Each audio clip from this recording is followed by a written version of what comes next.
cartoons transport us to a happy, colorful, and safe place. If that's what you're looking for, you've got the wrong video. Prepare to tremble with these horror stories. We have warned you. Many years ago, in a small town surrounded by thick forests, lived 4 dogs. Bluey, her younger sister Bingo, her mother Chili, and her father Bandit. They were very special dogs because they could talk, which made them unique. Despite this very special ability, humans were afraid of them, forcing them to stay isolated in their home. One night, the family was having dinner when they began to hear strange noises coming from the basement. At first, they thought it could be the wind and an open window, but each time the blows became stronger. Bluey decided to investigate and, along with her sister, went down to the basement. The windows were closed and apparently everything was in order, but they noticed a strange burning smell. While they were checking that there was nothing unusual, they began to hear voices whispering. Frightened, the dogs ran for the exit, but the door slammed shut in front of them. Their parents, alerted by the howls of their daughters, immediately went downstairs and tried to open the basement door, but it was impossible. They couldn't open it. The voices in the room echoed more and more, and soon they began to see strange shadows moving through the darkness. The little dogs were terrified, howling and pounding on the door with their little paws. They didn't understand what forces were causing this situation. Suddenly, the basement door opened by itself and the dogs ran out to their parents. But something strange had happened to them. They could no longer speak. Their voices had been stolen. Chili and Bandit accompanied them to rest, thinking that this was temporary, caused by shock, and that soon everything would return to normal. But the nightmare wasn't over. The female dogs began to display strange behaviors, as if they were being possessed by evil forces. Their parents managed to calm them down, and after several hours, the 4 of them fell asleep. However, the calm didn't last long, as shortly after, a burning smell woke up the mother. The house was on fire! They barely managed to escape, but the fire consumed everything inside the home. Since then, no one has returned to live in the burned-out house of the dogs that could talk. The residents of the town recounted that strange howls and moans could still be heard coming from the ruins of the house. Some have attempted to investigate, but all who have entered have experienced strange sensations of terror and have fled as soon as they could. The family of dogs have been seen by the nearby woods and bunchies. The 4 had to stop talking, but terror was written in their eyes. Luckily, they found a family that welcomed them and adopted them, changing their way of life forever. Unfortunately, the legend reached the ears of the children of the couple who had adopted them, scaring them and believing that their dogs were possessed. To reassure them, their father made up funny and loving stories about Bluey and Bingo's family. Those stories became so viral that they reached the ears of the producer who created the Bluey series. The rest, you already know. A few years ago, a user from the United States wrote in a creepypasta forum about the discovery of an event from many years ago, which had a strange connection to the show. The user talked about 6 girls who all went to the same school in North Carolina and who all died on the same day, January 18th, 1989. Their particular circumstances and their personalities had a striking resemblance to the main characters in My Little Pony. It's as if the show's creators had taken inspiration from them. The first girl, Samantha Gales, was very similar to Fluttershy. She was very shy and introverted. So much so that she never told anyone about the living hell she had to endure at home. Her mother had her when she was very young and would always blame Samantha for ruining her life. Her stepfather didn't pay any attention to her either, and whenever he had to deal with Samantha, he would lock her up in the basement, sometimes for an entire day. The situation got worse when Samantha's stepsister was born, and she was completely neglected from then on. She was barely fed, her room was taken away, and she had to sleep in a corner of the house. Her only consolation were the animals she would rescue from the streets, which she would lovingly take care of. Unfortunately, even then, her desperation became so extreme that she decided it wasn't worth living anymore. The second girl, Janice Walters, was always one of the most popular girls at school. She was rich, intelligent, beautiful. It's like she was living a dream life. However, her parents were very selfish and hated each other. They would argue all the time, although they always tried to look like a happy family when in public. Unfortunately, the truth is that Janice's mother only married for money, and her father was sinking in a ton of debt. To be able to keep up her image, Janice got very interested in fashion and even started making her own dresses. She dreamed of becoming a fashion designer and living in Paris, but her parents wouldn't allow it. They demanded her to stay and marry a rich man. Then one day, while the three of them were in the car, they started arguing, and the car crashed, killing Janice instantly. She was the inspiration for Rarity. Alexandra Matthews was a competitive young girl, especially in sports. Her father always wished to have a boy, and thus raised Alexandra like one and pressured her to always be the best. Her achievements made her very popular, and many talent scouts from different universities were after her. This pushed her to train even harder, and her dream was to one day participate in the Olympic Games. However, when her father finally had the son he always wanted, he stopped paying so much attention to Alexandra. She then tried to gain back her father's affection by working harder. She dedicated hours and hours running on the track, neglecting her friendships and studies, and even her health. She never knew she suffered from a delicate heart condition, which resulted in her collapsing after so much training and passing away a few days later. She was the inspiration for Rainbow Dash. The most similar girl to Applejack was Jamie Sanders, who was part of a family of farmers. On one hand, her farm was going through a rough patch, and they were really struggling to stay afloat. On the other hand, Jamie was the second one of many siblings, and so she needed to work very hard in addition to taking care of her younger siblings. She never had time for her friends and would dedicate her nights to studying. Her parents were way too proud to accept handouts and were very hardworking too. So much so that they ended up passing away due to physical ailments. Jamie and her siblings were then left under the care of her elderly grandma, but the girl still did what she could to keep the family afloat by working as a gardener. And that's how one fateful day, Jamie had a horrible accident. She died by falling into a wood chipper. The inspiration for Pinkie Pie is even more depressing. Katherine Jackson was an orphan. She was just 5 years old when her father killed her mother and then killed himself. After that, Katherine constantly jumped from home to home. And the families that adopted her would always be more interested in any financial help they would receive instead of caring about feeding and dressing Katherine. Moreover, the horrible memories of her parents' deaths still haunted her, chipping away at her sanity. She would have constant nightmares where her mother would be screaming or her father would be threatening Katherine about killing her one day.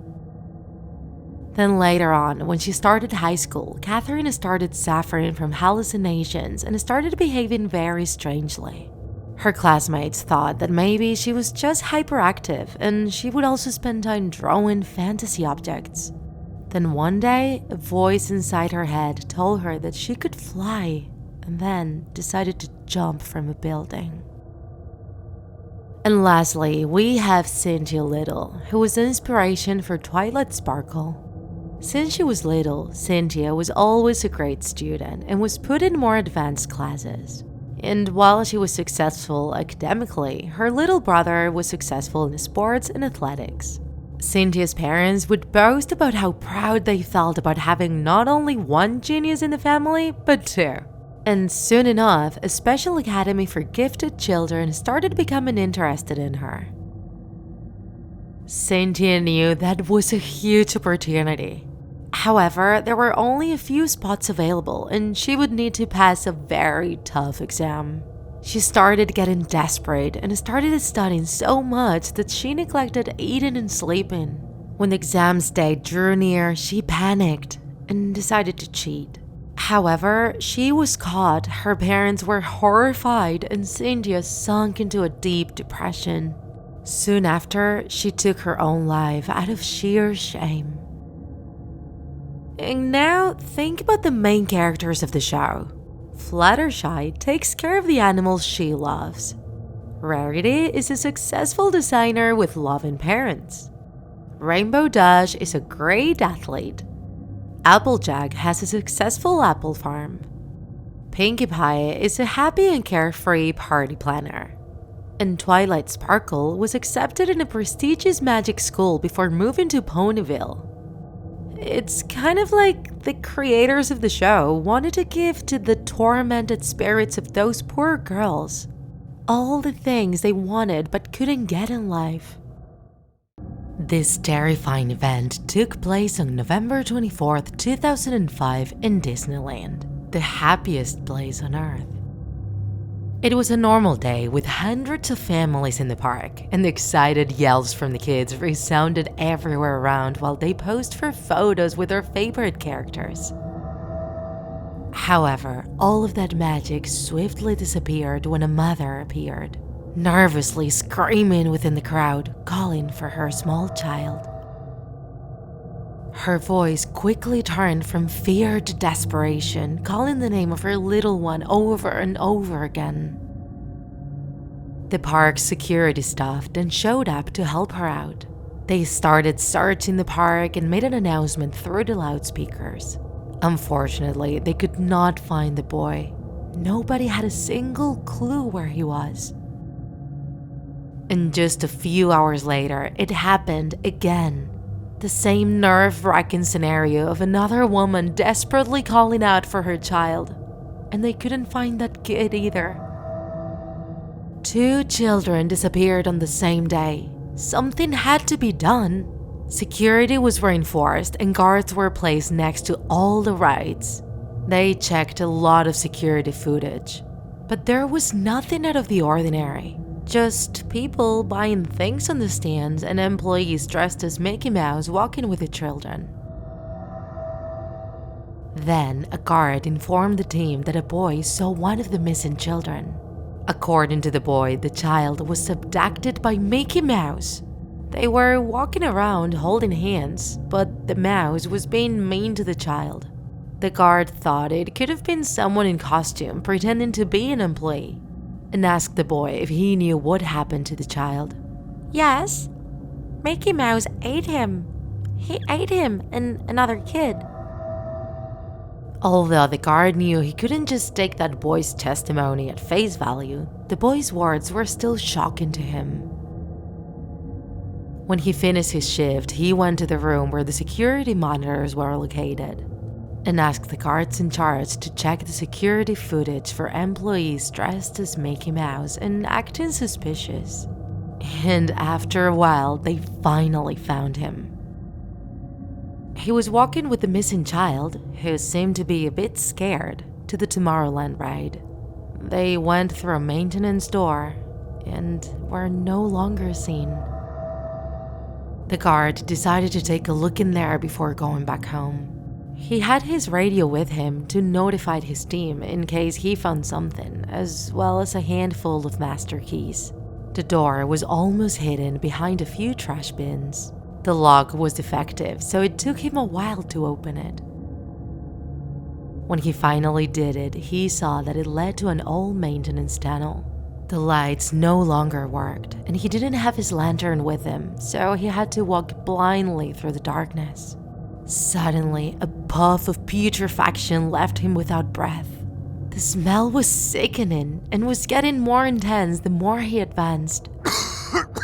He was about to close the door so nobody from outside would notice it, but that was his only source of light to be able to distinguish anything there. His steps echoed on the concrete floor, and when he could finally adjust his vision, he found a wall in front of him. He looked to the right, and at the end of the hall, he could distinguish a blinking light. The guard decided to follow it. When he reached the light, he realized it came from inside a room, locked behind an old door made of rusty metal. He turned the knob, and surprisingly, the door opened easily, making the hinge creak. This time around, the stink was so intense that the guard had to make an effort to not throw up. When he adjusted his vision to the light once more, he looked around, and what he saw completely horrified him. The room was filled with children laying on the floor against the walls. Among them, he recognized the two who disappeared that very day. But the most terrifying thing was when he looked more closely at their appearance and their faces and realized they were all dead. The walls and the floor were splattered in a thick layer of blood, and all the children had an expression of pure horror. Some had long and deep scratches over their bodies, as if a ferocious beast had attacked them. Suddenly, the guard noticed that a figure was moving in one of the corners, and his heart almost burst out of his chest. There was a Mickey Mouse looking at him directly, with its eyes wide open. The guard could barely distinguish something underneath the costume, but he felt that whatever it wasn't human. Mickey raised one of its hands, showing a set of grotesque and sharp claws, and a deafening shriek came out of his head. As soon as the creature advanced towards the guard, he ran away through the dark hall, trying to save his life. He noticed how the creature was catching up to him, and he could hear its heavy steps right behind him. He ran as fast as he could until reaching the exit, when he had to stop once more to adjust his vision to the bright sunlight. He then realized that the creature no longer followed him, as if it feared the sunlight. The guard immediately closed the door with his key to make sure the creature could not escape, and then rushed to alert his co-workers about what happened. The guard didn't know how to explain to his co-workers the hell he had just witnessed, so he limited himself to tell them that he found the missing children and that they all needed to bring their weapons. A big group of guards went back to the maintenance tunnel with him, this time around equipped with lanterns. And they all found the macabre scene their partner wasn't able to describe. Moreover, they found a Mickey Mouse costume laying on the floor, covered in blood. There was also a message on the wall, written in blood. "I'm still among you." The guard was incapable of going back to that room, and from the darkness of the hall, when he looked behind him, he thought he saw two blinking light points, as if they were a pair of eyes watching him. But they suddenly disappeared. After taking the bodies out, the maintenance tunnel was destroyed and the door was covered with a concrete wall. The Tomorrowland ride and the entire park were checked from top to bottom, but nothing out of the ordinary was found. Shortly after, the park went back to normal, and children keep approaching Mickey Mouse to have their picture taken with him, all without knowing who or what is inside the costume. Elsa and Marta's parents had made plans to go out to dinner that night. Marta was the older sister. She was 13 years old and she was responsible and mature enough to be left alone at home taking care of her little sister. Their mother had dressed with her best dress and shoes, and the girls were in their pajamas. Elsa realized that her parents would go out without them and began to cry. Marta breathed resignedly. She had a long night left trying to calm her sister down. She was thinking of the sneakers that her parents had promised her if they were good girls tonight. All the girls in her high school wore them, and they would finally be hers. She approached her sister affectionately, stroked her hair, and told her that the plan for that night would be only for girls. That day would play whatever she wanted. Elsa's eyes lit up. The idea of leaving with her parents was no longer so tempting, and she stopped crying instantly. Marta smiled triumphantly. The sneakers were getting closer to her hands. Her parents congratulated her on her good behavior, kissed them, and left. After playing hairdressers and finishing with clips all over their hair, playing with Barbies, and painting 1,000 animals on a blackboard, Elsa agreed to rest a little while watching TV. As it was very late, the television was not broadcasting children's content. There was telemarketing, 24-hour news, fortune tellers, and calling contests. Elsa started to complain. She wanted cartoons. So she put YouTube on television and looked for something that could entertain her. One of the Crying Babies Magic Tears episodes appeared in recommended videos. Her sister watched it and asked her to put it on. She had several of her dolls at home and she loved the show. The video had been uploaded 1 minute ago. Marta was surprised by the upload time, but she understood that with the time change between countries in another city, it could be the afternoon. The thumbnail was very strange. It wasn't colorful like the rest of the videos on the channel. This was in black and white. A crying baby appeared, but it was strange. It seemed very realistic. In the background there was something, but she couldn't make it out. As the video seemed gloomy, she doubted it was another account posting as the creators of the series. She read the name of the channel and was surprised that it was the same as always. She tried to convince her sister to watch another of the videos with a normal thumbnail. But Elsa wasn't easy to convince. She wanted that video and not others. Marta agreed and played it. She didn't want to hear her cry. The video started with a crybaby's intro. And immediately afterward, Connie, the baby with bunny pajama, appeared, baking cakes. Marta had already watched many episodes with her sister. She knew she was the crybaby pastry chef. But there was a difference with the other episodes. Her pajamas were not white, they were black. Marta was surprised, but continued to watch the episode with her sister. Hopefully she would fall asleep and she could put on another video. Connie had a kind of giant mixer where she was mixing a lot of ingredients. Surely to prepare some kind of very big cake to eat together all the crybabies.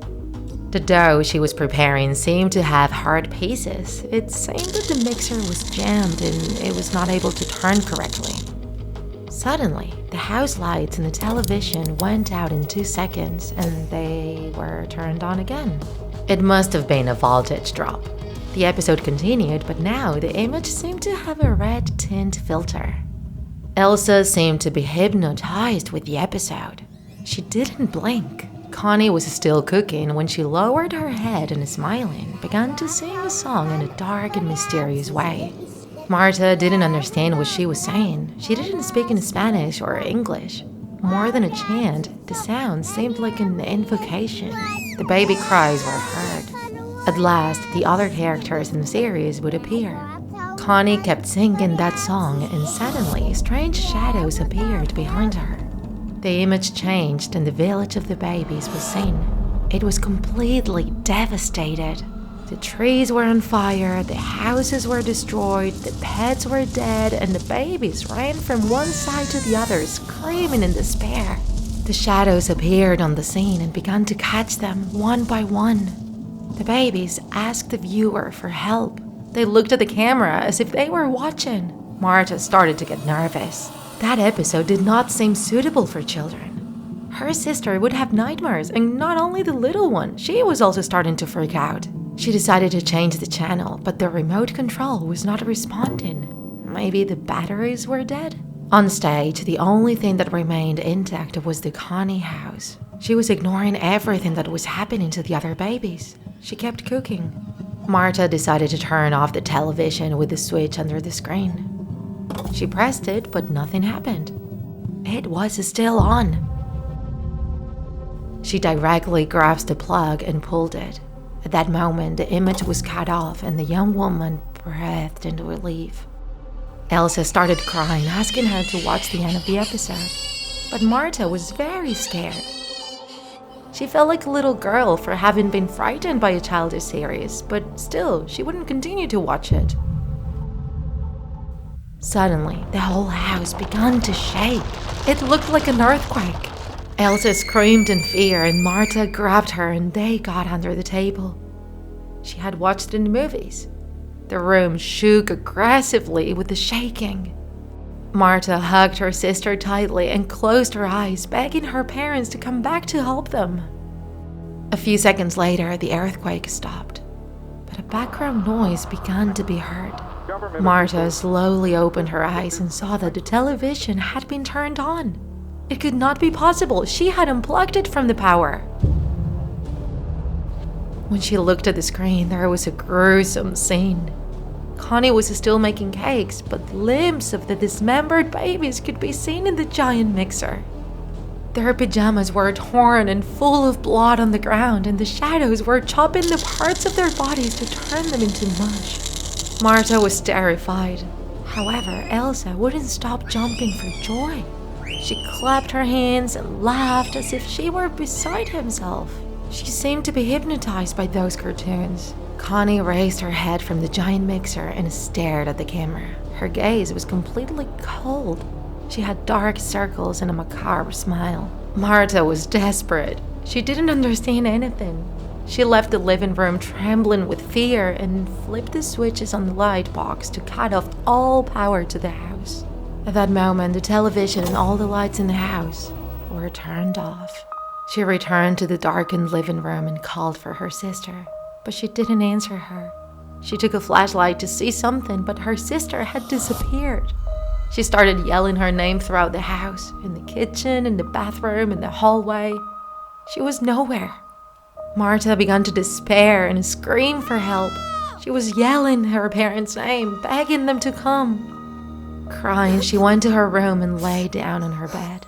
She covered herself with the blankets, thinking that it was all a nightmare and that she would soon wake up.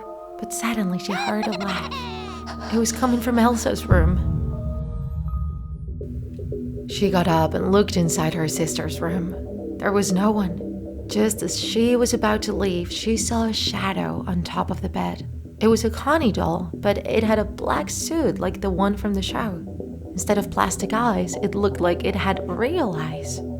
Marta began to scream in horror. It was her sister's blue eyes.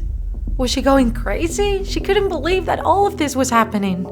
Suddenly, she heard footsteps and laughter in the background. It sounded like the laugh of the Connie bunny. Terrified, Marta locked the door. She crouched under the bed and waited in silence.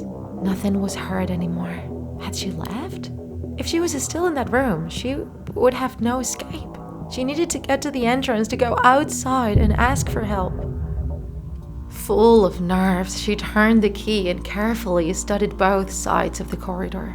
It seemed like no one was there, so she steeled herself and ran for the entrance. She was about to reach the door when a noise stopped her. The television was on again. She knew she had to escape, but something made her approach the living room door and look at the screen. The image showed pieces of bodies in the mixer as before, but there was one more pajama on the floor. Her sister Elsa's.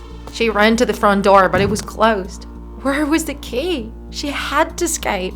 The phone also had no connection. Connie and his henchmen would come looking for her.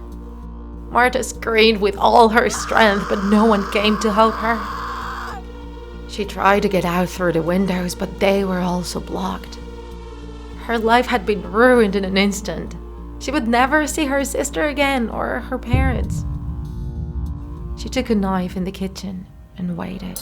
She was helpless. She knew she had nothing else to do, only wait. She began to hear a noise that was louder and louder.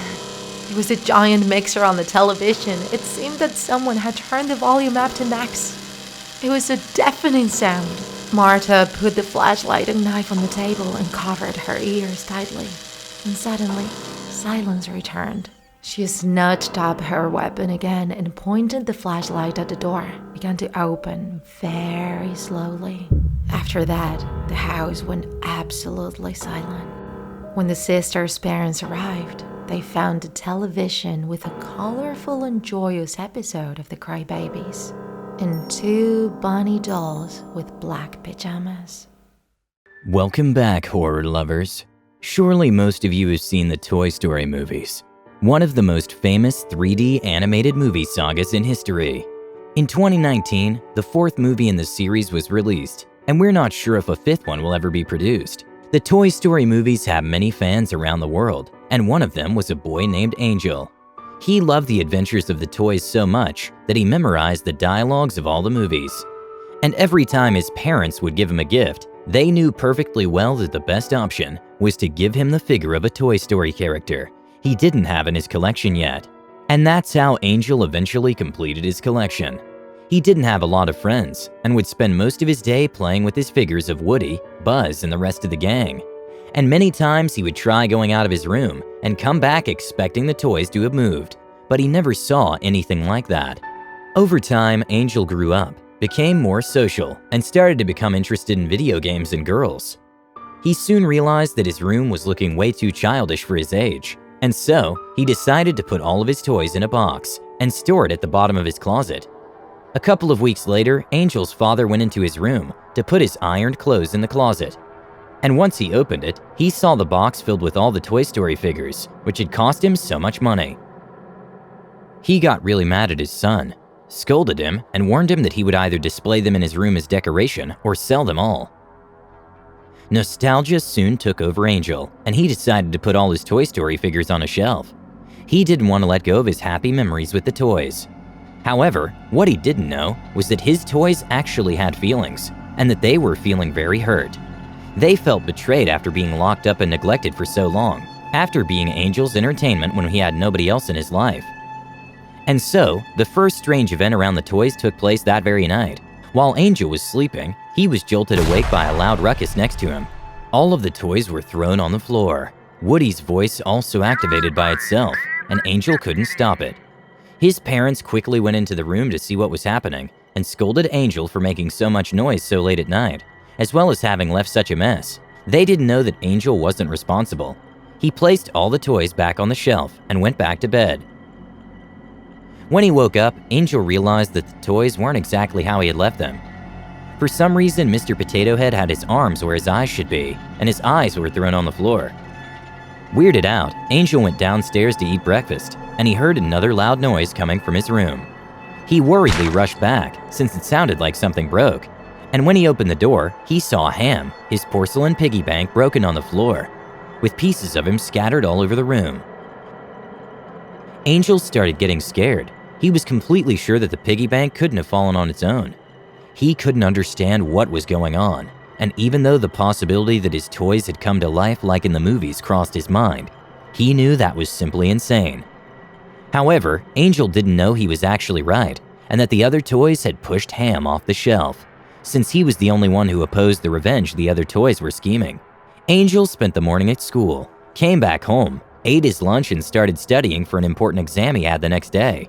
An hour passed, and he heard a diabolic smile behind him. Scared, he turned around and saw his Emperor Zurg figure, which had activated by itself. Angel wondered if he was going crazy. He rubbed his eyes and took a deep breath to try to relax. However, Woody and Buzz Lightyear's voice activated as well. He ran out of his room and told his mother what happened. However, she just told Angel that he was way too old to be fooling around like that, and that he should go study. That same night while Angel was sleeping, he was jolted awake when he felt that something was touching his face. And when he opened his eyes, he saw 2 of the green Martians, but also realized he couldn't move. Angel was tied up to the bed with Slinky's spring. And then, the Martians tore out Angel's eyes from his eye sockets, while Woody and his girlfriend Bo Peep repeatedly stabbed him, using Forky as their weapon. The cruel laughter of the toys could be heard from Angel's room, as they had finally gotten their revenge. It was nighttime, and Ron was watching TV in the living room. His mother got up from the sofa to go to sleep and asked him to not stay up too late. The next day, there was no school, and he didn't have to get up early, so he could stay up a little longer.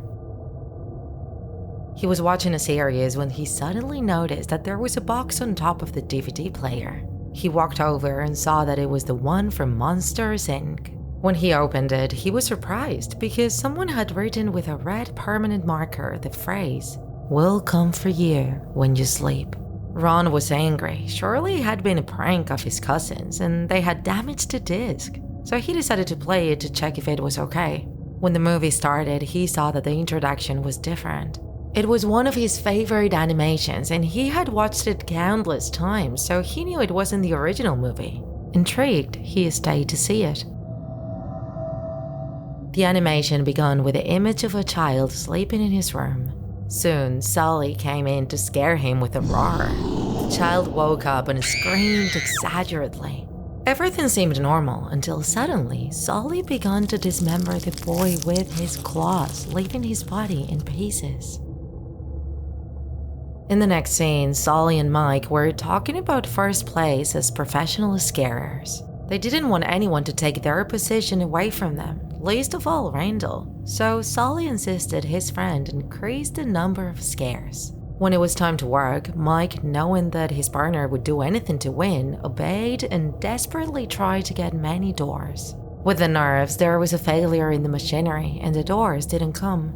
Their position went down the scale of frightening while the other workers continued to frighten. Sully would get so mad he'd grab Mike, drag him away from everyone else's eyes, and gouge out his big eye. Mike couldn't stop screaming, but Sully, far from stopping, was still pissed off and put him in the shredder. The bones of his faithful companion creaked until they got rid while he launched his last cries of agony. At that moment, Randall appeared behind him and threatened to give him away. However, Sully wasn't intimidated and challenged him with an end equal to Mike's if he were to accuse him. Randall would laugh and turn his back on him. Then, Sully would violently grab him and rip his head off using only his hands. In the next scene, it was at night. Sully was sneaking into the scary room and several doors were in front of him. He wanted to increase his screaming level. He entered the first door where there were two twin boys sleeping. He grabbed one of them, hooked him to the ceiling fan, and then turned it on. The boy began to turn violently, slashing parts of his body. The other minor couldn't stop screaming, seeing his brother's trunk being dismembered and splattering pieces of body and blood everywhere in the room. The level of screaming was enormous. Sully was breaking his own record. When he left the room, he headed for the next door. Ron jumped on the sofa. That door was identical to the one in his room. The screen went black and the young man began to feel footsteps on the upper floor. He closed his eyes tightly. He was sure that this could only be a nightmare. When he reopened them, it could not be true. In front of him was Sully with empty eye sockets and a disturbing smile. Ron wanted to run to his mother's room, but the monster grabbed his foot and lifted him into the air. The young man hung upside down, his face facing the blue creature, and he said to him, "All your nightmares have kept us alive for years. Now we have the doors to reach you also in the real world." Emma, a 10-year-old girl with an overflowing passion for video games, found herself browsing the shelves of a store in search of a new and exciting game to play. Her eyes lit up when she saw Toads, which promised to be much darker and more intriguing than the famous ones from Super Mario. With her savings in hand, she excitedly headed over to the counter and bought it. She was looking forward to trying it at home and diving into a new adventure. That same night in her room, she turned on her console and put the disc in the slot. The screen lit up, revealing the mysterious and gloomy world of Toad's Nightmare. As she progressed through the game, she realized that it wasn't like the typical Mario game she was used to. The levels were set in dark, haunted forests with twisted trees and other dramatic settings, with thick fog making visibility difficult. The goal of the game was simple: control Toad and face a horde of ugly, monster-shaped enemies that lurked around every corner. Emma handled the little character skillfully, dodging attacks and defeating monsters with skill. As she progressed, the difficulty level increased and the enemies became more challenging. Each victory earned points and upgrades for Toad, making him more powerful on his quest. However, the game began to make her a bit uncomfortable. As the monsters fell at the hands of the protagonist, the death scenes became increasingly graphic and bloody. Toad's axe sliced through his enemies, leaving a trail of blood and gore. Emma was shocked by the violence of the images. The setting and the gloomy sounds kept her constantly on edge. Although she felt some restlessness, she couldn't resist the adrenaline that the game provided her. In the last level, she had to pass the final challenge. Toad was facing a gigantic and terrifying enemy, whose presence filled the screen. Emma's heart was pounding as she faced the creature, dodging its attacks and throwing punches. After an intense battle, she finally managed to defeat the final enemy and complete the game. A blinding flash of light engulfed the room, and she was suddenly in total darkness. The silence was overwhelming, and the young woman wondered if she had won the game or if something had gone wrong. Suddenly, the television screen lit up again, revealing a message flashing in red letters. "Congratulations, you win." Emma felt a mixture of relief and euphoria as she read the message. She got up and began to celebrate her victory, jumping up and down and yelling with excitement. But just as she was about to turn off the console, the screen suddenly changed, showing a distorted image of Toad.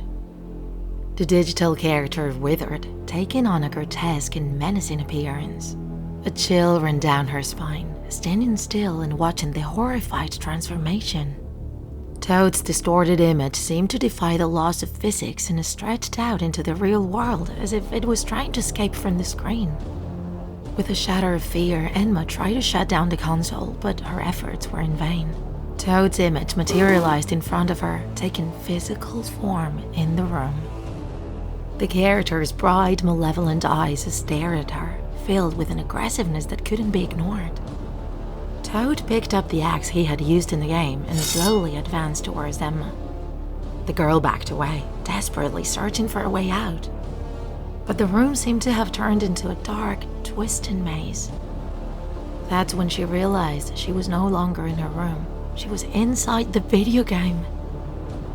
Closer and closer, Toad raised the axe above his head, and Emma closed her eyes, waiting for the killing blow. But instead of feeling the impact of the weapon, she felt a rush of air and the sound of something breaking. She cautiously opened her eyes and saw that Toad was lying on the ground, his broken axe next to him. Confused and relieved, Emma heard a voice that seemed to come from everywhere at once. "Escape! Quick, before it's too late!"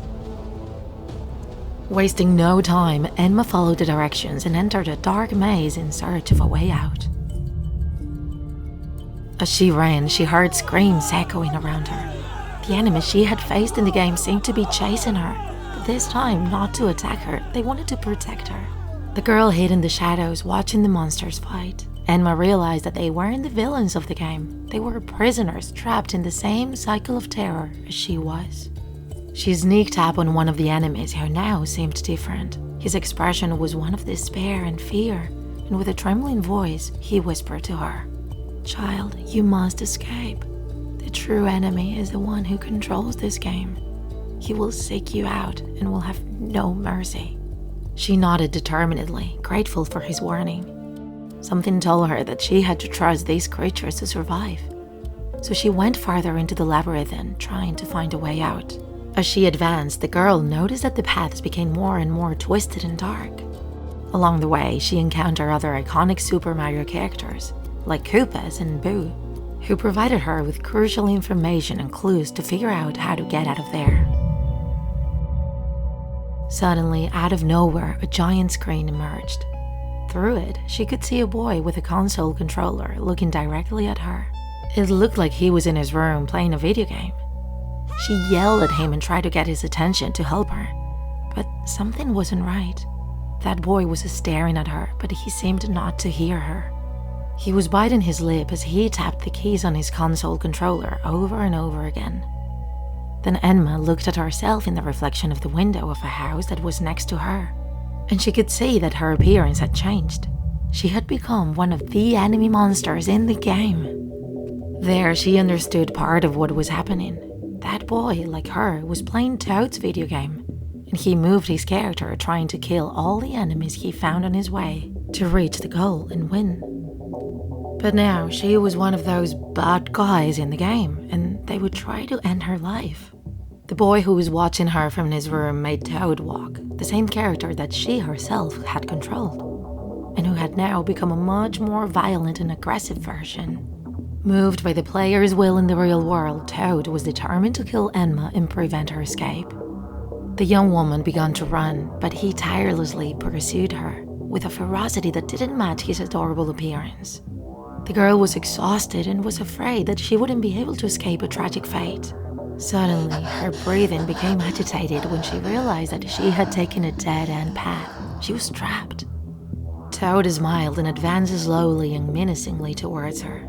Enma closed her eyes, waiting for her end. But again, she managed to save herself. She opened her eyes and saw that Toad was dissolving in the air, turning into thousands of pixels. Again, her friends had helped her. Now she had to find a way out to escape from that digital world. A thick grey mist filled the air, and her run was complicated again when Toad appeared on the scene again. His appearance had changed even more, intensifying the terror. His skin was withered and covered in wounds. His eyes were red and sinister, and his mouth was parted in a malevolent smile. He lunged at her, and Enma had to use all her experience as a player to manage to dodge his attacks. As she tried to survive, she remembered how she had gotten past that phase. She had to hit one of the floating bricks with her head. From there came a star that, when it fell on the character, made him invincible for a few seconds. She didn't know if that would work, but she had to try, so she hoped that the player didn't know where the star was hiding yet and tried to activate it herself first. As it landed on her head, her body changed color, engulfing herself in bright, blinding light, and she gained immunity to Toad's blows. She knew that this was only temporary. She had to take advantage of the seconds to defeat her enemy. The protagonist of the video game yelled as Enma took the axe out of his hands and used it on him. The magic of the digital world consumed him again, vanishing into thin air, leaving only the echo of his twisted laughter. The surrounding grey mist began to dissipate, revealing a seemingly calm scene. Enma staggered, exhausted and trembling from the intensity of the confrontation. She didn't have much time. Soon, the player would gain a life and Toad would appear again. While exploring the area, looking for clues or any indication of how to get out of there, Enma saw a strange symbol carved on the wall of a building. The symbol looked like a combination of shapes unknown to her. With a mixture of fear and determination, she reached out to the symbol and touched it. Suddenly, a hidden door opened in front of her, revealing a dark passage. Unsure of what she would find on the other side, she decided to face her fear and head down that corridor. Each step she took echoed in the narrow gallery, and the atmosphere grew heavier. After several steps down that seemingly endless path, she began to feel desperate, but before she could give up, she heard a whisper seeping from the shadows. "Keep going, Emma. You're not alone." Intrigued and scared at the same time, she decided to trust the voice and continued down the passage. Then she could glimpse figures that seemed to float around her. They were the souls of the players trapped in the game. Their faces were filled with despair and anguish. The souls whispered words of encouragement and warning, urging her to stay strong and not fall into the programmer's trap. The programmer, who is he? The whole game was being guided by someone. She had to stop this madness, where thousands of people who played Toad's game were sucked into the digital world, forced to become one of those creatures and trapped in the dark forever. She sat on the floor and thought about the possibilities of how to put an end to that nightmare. She recalled that she had heard that in some games, code and data could be modified to alter the player's experience. If she could access Toad's game code, maybe she could find a way to stop all this, free everyone trapped, and go home. With that thought in mind, Enma decided to explore the dark passage farther. The voices of the souls guided her to a hidden room where she found a working computer. The screen came on and showed a figure with a pixel mask that hid his face. He was a programmer, the one responsible for all that horror. The girl approached slowly but determinedly, aware that she was facing the source of the curse that had unleashed Toad's fury.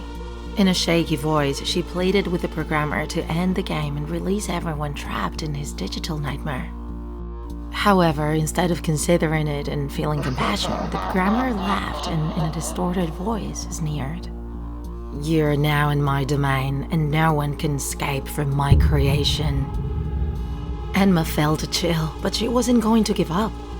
She knew that she had to fight, and not only to save herself, but also to rescue the others who were trapped, and prevent more people from falling into that trap. Determined, she walked over to the computer and began browsing through the files. With the programming knowledge she had acquired from her brother, a computer engineer, Emma felt confident in her ability to meet the challenge. After searching meticulously, she found a line of code that seemed to be important in controlling how the game works. Without hesitation, she modified several characters and waited to see the result of her action. The room began to shake violently as the programmer let out an angry cry. The pixel mask that hid his face began to slowly fade away, revealing a face filled with anger and resentment. "You cannot do this!" But it was too late. The room began to unravel around her, and Emma felt as if she were being sucked into a whirlpool of digital data. The last image she saw before being consumed by chaos was the crazed face of the programmer.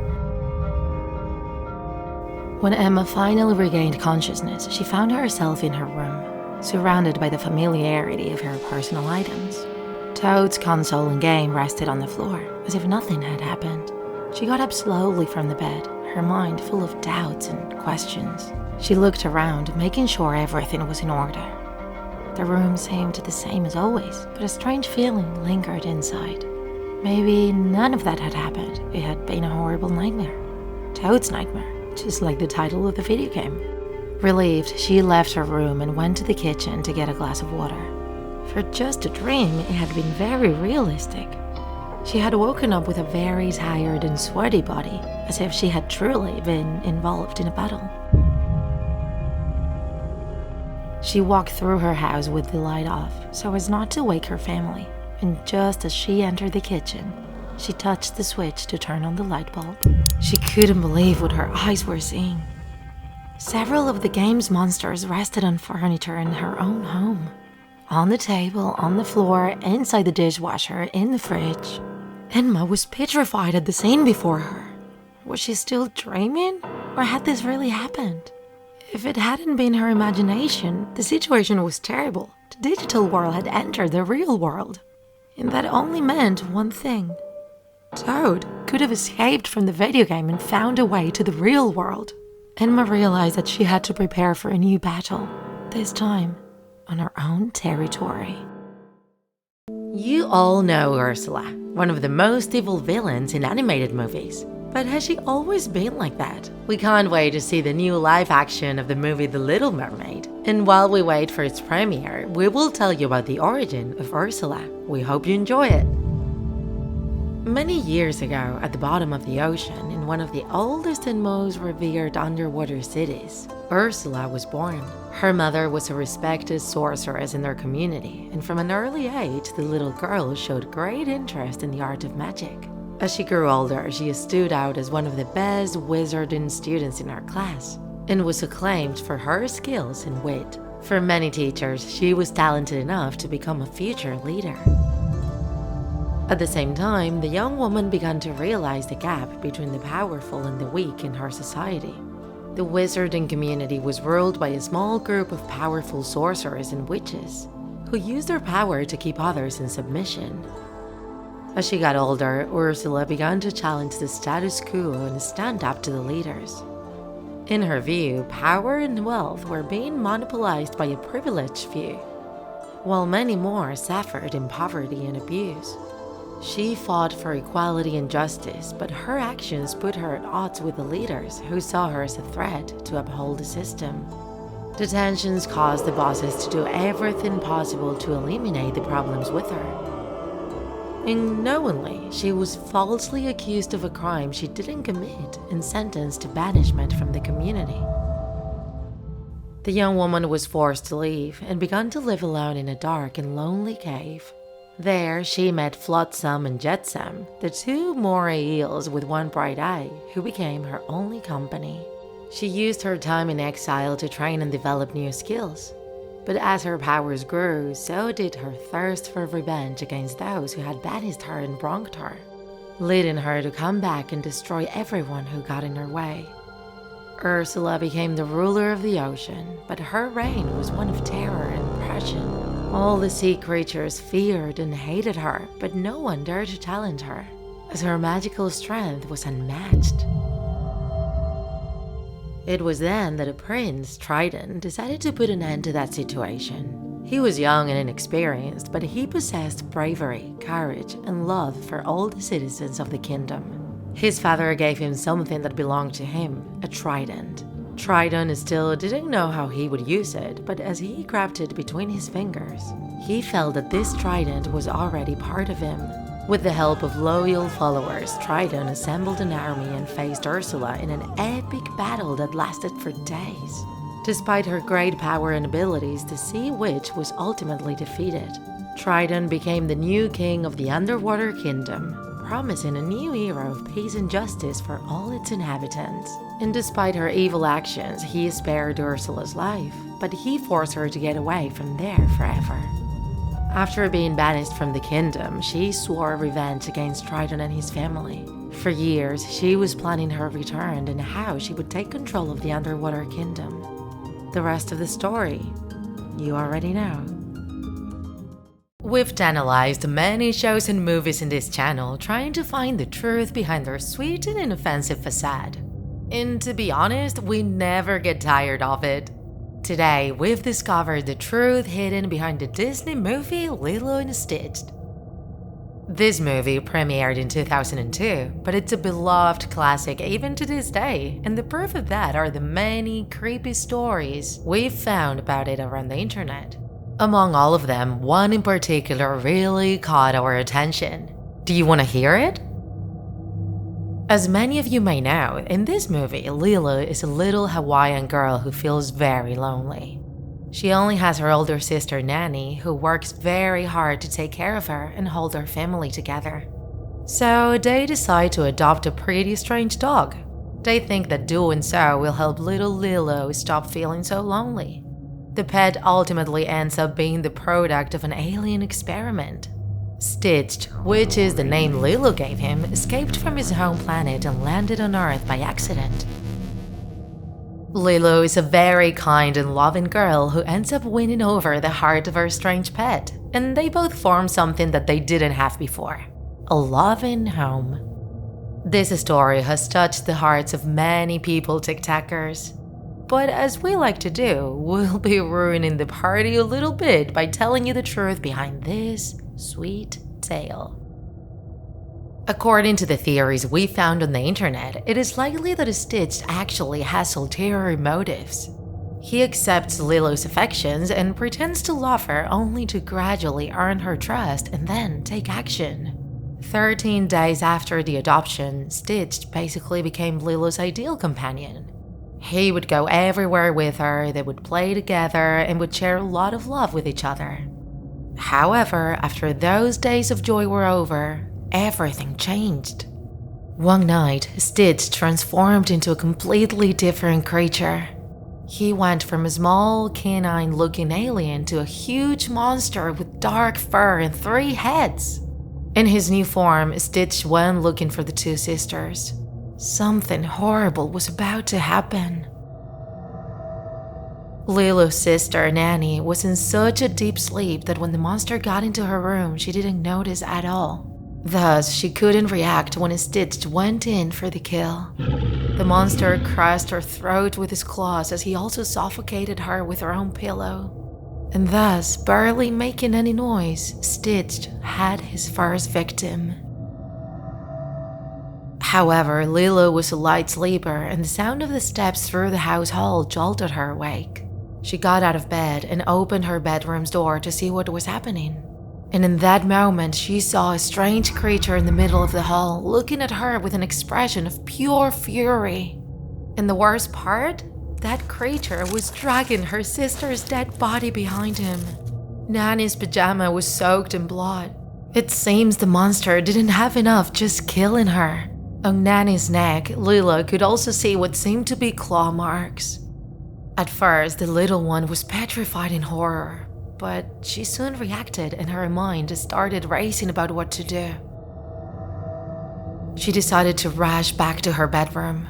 The door was just behind her, so she had time to get in and lock the door. Once inside, she quickly got on a chair to escape through her window. Lilo had already done this many times before when playing with her sister. Her room led to a small yard and she could escape to the street through there. Lilo had never done that with Stitch, so maybe that's what saved her life. She managed to get out and started to scream as if she was possessed. A neighbor helped her and called the police. When they arrived, they saw Nanny's blood-covered corpse inside the house, but there was no sign of the alien monster. Stitch had escaped. Lilo ended up completely traumatized and she had to be interned into a psychiatric center. But unfortunately, she could never recover. In another version of the story, Stitch manages to kill both sisters. But ultimately, they both differ a lot from Disney's sweet version of the story. Which version do you prefer, TikTakers? Will any of you still see Stitch as an inoffensive companion? Welcome to a new Scary Tuesday, TikTakers. Today's story will be focused on one of the most famous animes in history. Have you ever watched Doraemon? We still can't believe that the show is over, especially with so many theories floating around the internet about its real ending. Surely many of you have heard about this, but if you haven't, one possible ending many people have discussed on the internet was that Nobita was actually in a coma. At the end of the series, he would wake up from his coma and would discover that everything we saw in the show was just a product of his dreams. That would mean that nothing in the Doraemon universe actually existed in Nobita's reality. This made a lot of fans really angry, and some even ended up developing psychological issues because of it. They just couldn't fathom that something like that could ever happen. And one of them was Tom. The moment he read in an internet forum that that was the actual ending of the series, his life changed for the worse. He didn't sleep well, his grades suffered. Eventually, his parents took him to see different medical professionals, and he managed to get better, but he was never the same, especially later on in his life after a terrifying experience involving Doraemon again. It was a winter night, and Tom was at home watching old anime episodes. At that point in his life, he lived alone. He became independent and had a good job. As he was enjoying a bowl of popcorn, he heard strange noises coming from the kitchen. He ignored them, thinking the sounds were just coming from the storm outside. He started watching the next episode without worries. But the noises were not stopping, and Thomas started to get nervous. So he paused the episode and finally got up to see what was going on. There was nobody in the kitchen, but he found something that caught his attention. A few of his knives were thrown on the floor. He was sure that he stored them in a drawer that very afternoon, so he couldn't understand how they got there. And just when he tried to pick them up, the lights went off in the entire house. He couldn't avoid feeling nervous, and his heart started beating faster. Just a few seconds later, Tom heard how a door slammed shut on its own. Did someone just get into his house? Everything was locked. He just couldn't understand what was going on. He tried to walk across the kitchen, unable to see anything. Suddenly, a lightning strike briefly illuminated the place. And then, Tom saw him. In the middle of the hall, looking right at him, was a figure that Tom recognized immediately. It was Doraemon. However, the robotic cat looked different. His color was more grayish than usual, and his eyes were completely red. At first, Tom thought that was a burglar in disguise, but as the cat approached him, he verified that it was very real. And the worst part was his smile. It was absolutely terrifying, flaunting all of his teeth, stained with a red liquid that seemed to be blood. Tom was paralyzed in pure shock and panic. Doraemon's next move made Tom react. The great cat took out a huge axe from its magical pocket, driving Tom to rush out of there and into his yard. It was nighttime and all the lights were still out, so he could barely see anything. He tried to hide behind a bush and stayed there for a few minutes. He didn't hear any movements around him, so he thought he was safe now. But then something touched his back. As he turned around, there was another lightning strike, which briefly illuminated the face of that monster just a few centimeters from his. Tom rushed out of there, but it seemed that his efforts to escape were futile as that creature still caught up to him no matter what. The Doraemon would glare at him, smiling menacingly, still holding the axe. Then Tom decided to hide in the yard shed. If he hurried, he might be able to lock it up and nobody could get in. And so that's what he did. He ran the fastest he had ever run in his entire life and managed to get in. He pushed a bunch of stuff in front of the door as a barricade and waited for hours. When he came out, it was daytime and there was no sign of that killer Doraemon anymore. And the knives that were on the floor before weren't even there anymore. From that day on, Tom still wonders if all of that was just a nightmare or if it really happened and his life truly was in danger. He was never able to sleep well again, as the terrifying Doraemon with an axe would always appear in his nightmares. Will that evil cat ever come back to finish Tom off? TikTakers, we continue to analyze your favorite series to try to discover where they come from and if they have a dark or hidden part. And today we have chosen for our investigation Miraculous The Adventures of Ladybug.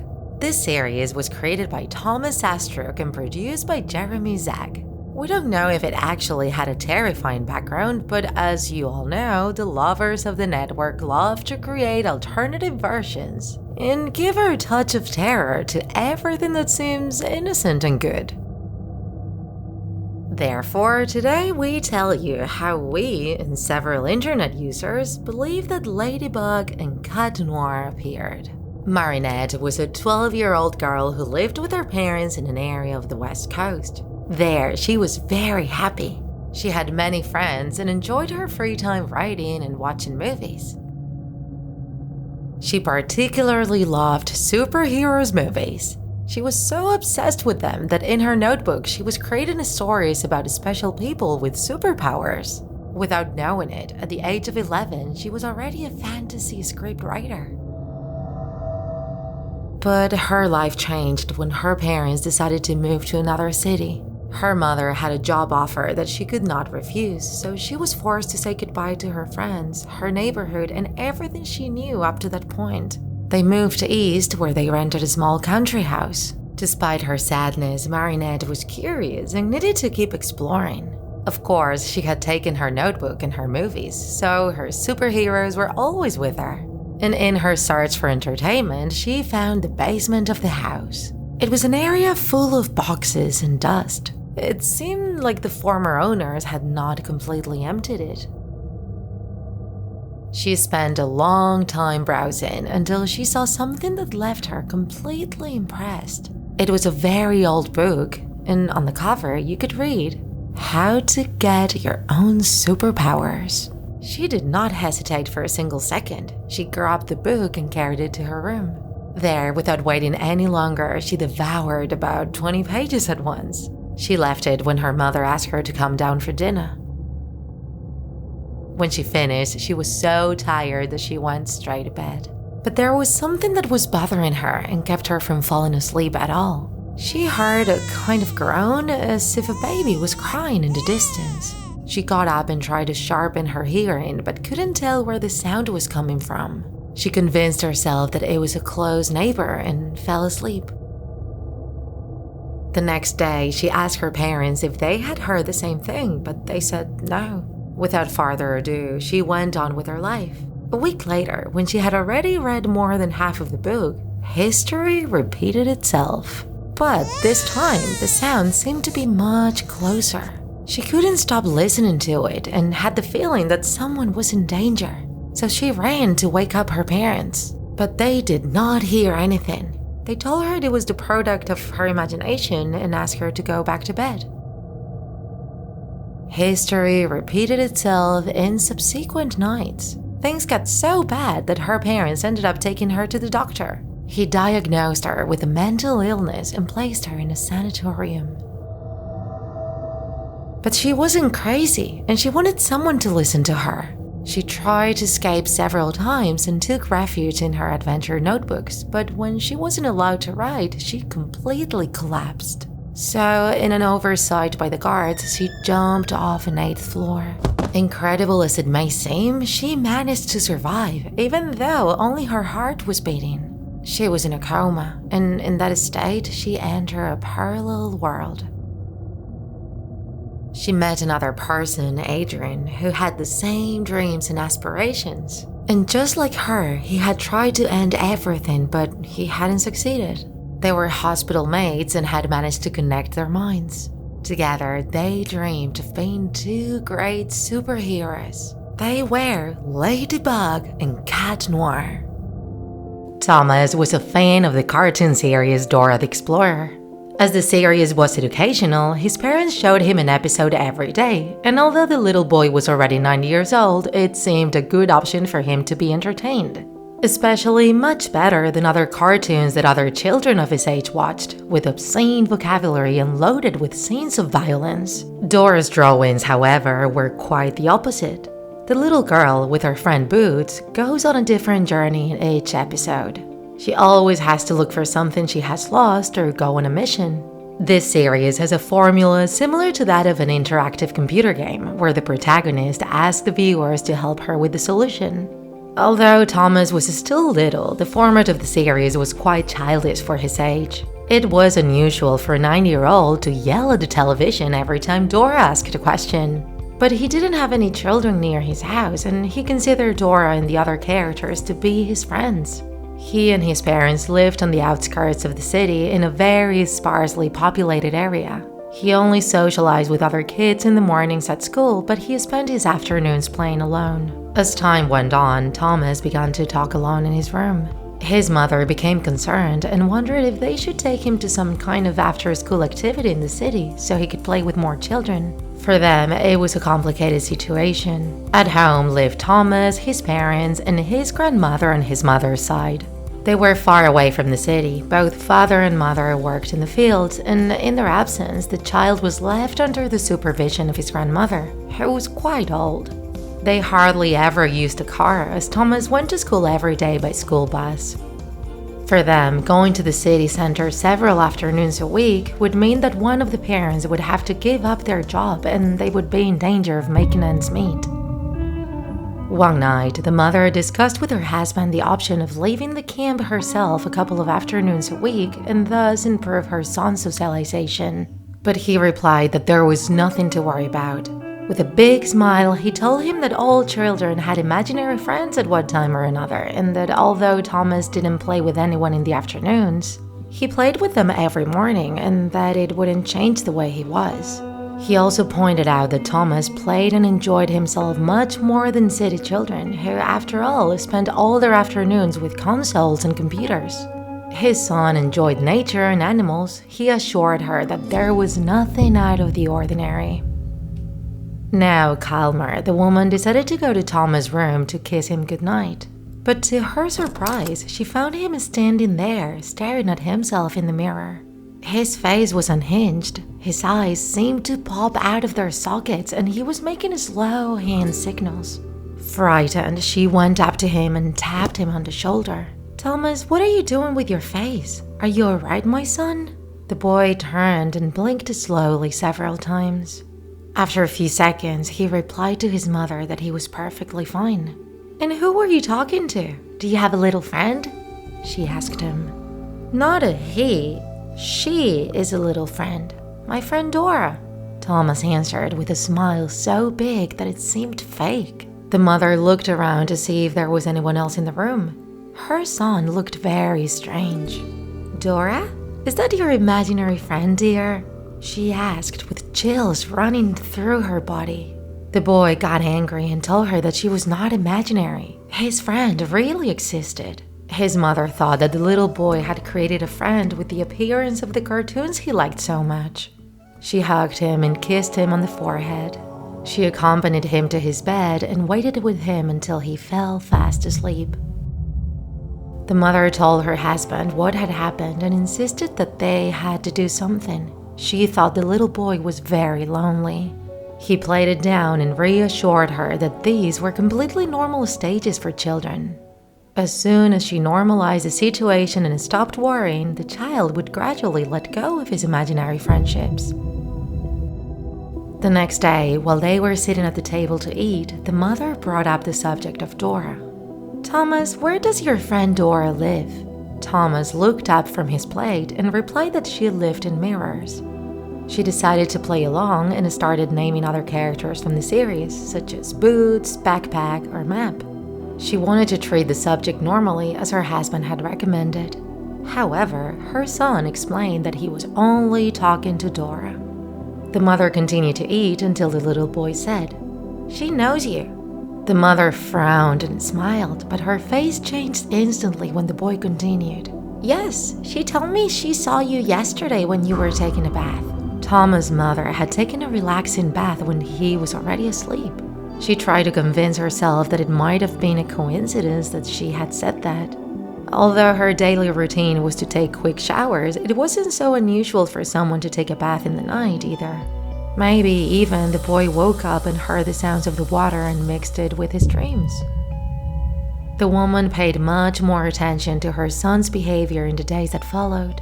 She became alert when she saw that he had several bruises and scratches all over his body. The boy didn't want to tell what had happened to him, so she quickly deduced that there must have been some kids hitting him at recess. It could all be related. Maybe Thomas was being bullied and had no friends, so he was making imaginary friends. The next day, she made an appointment to talk to his school tutor. She asked him if he had witnessed any fights with her son or if he had seen any discrimination. The teacher replied that Thomas had always behaved like a normal boy. He played with the other children and he had never seen anyone treat him badly. For several weeks now, however, he had been much quieter. He hadn't wanted to alert his parents since his behavior was good. He was an obedient boy and didn't fight with anyone. Still, he would keep a closer eye on him in case he saw anything unusual. The woman didn't know what to do. Something was wrong with her son. These injuries had to come from somewhere. Desperate, she made an appointment with a child psychologist. After several sessions, the professional indicated that Thomas' habits were typical of children with attention deficit disorder. The little boy was trying in every possible way to get his family to be more attentive to him. That's why he was creating imaginary friends, and he was even hurting himself physically, causing bruises and wounds. After the meetings at school and the psychologist's appointments, Thomas had become much more isolated. He barely spoke to his mother. She didn't understand. If her son was trying to get attention, why was he increasingly absent? He didn't tell her things anymore or talk about his favorite series. Desperate, she hugged her son with tears in her eyes and asked him to tell her what was happening to him. She knew he was not his usual self. Something was wrong with him. Then the little boy whispered in her ear, "Dora doesn't want me to talk to you." She saw in his eyes that he was sincere. Her son had completely lost his mind. He truly believed that his friend existed and that she was the one hurting him.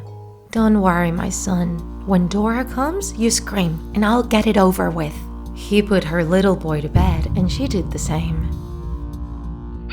After a few hours, Thomas' cries woke her up.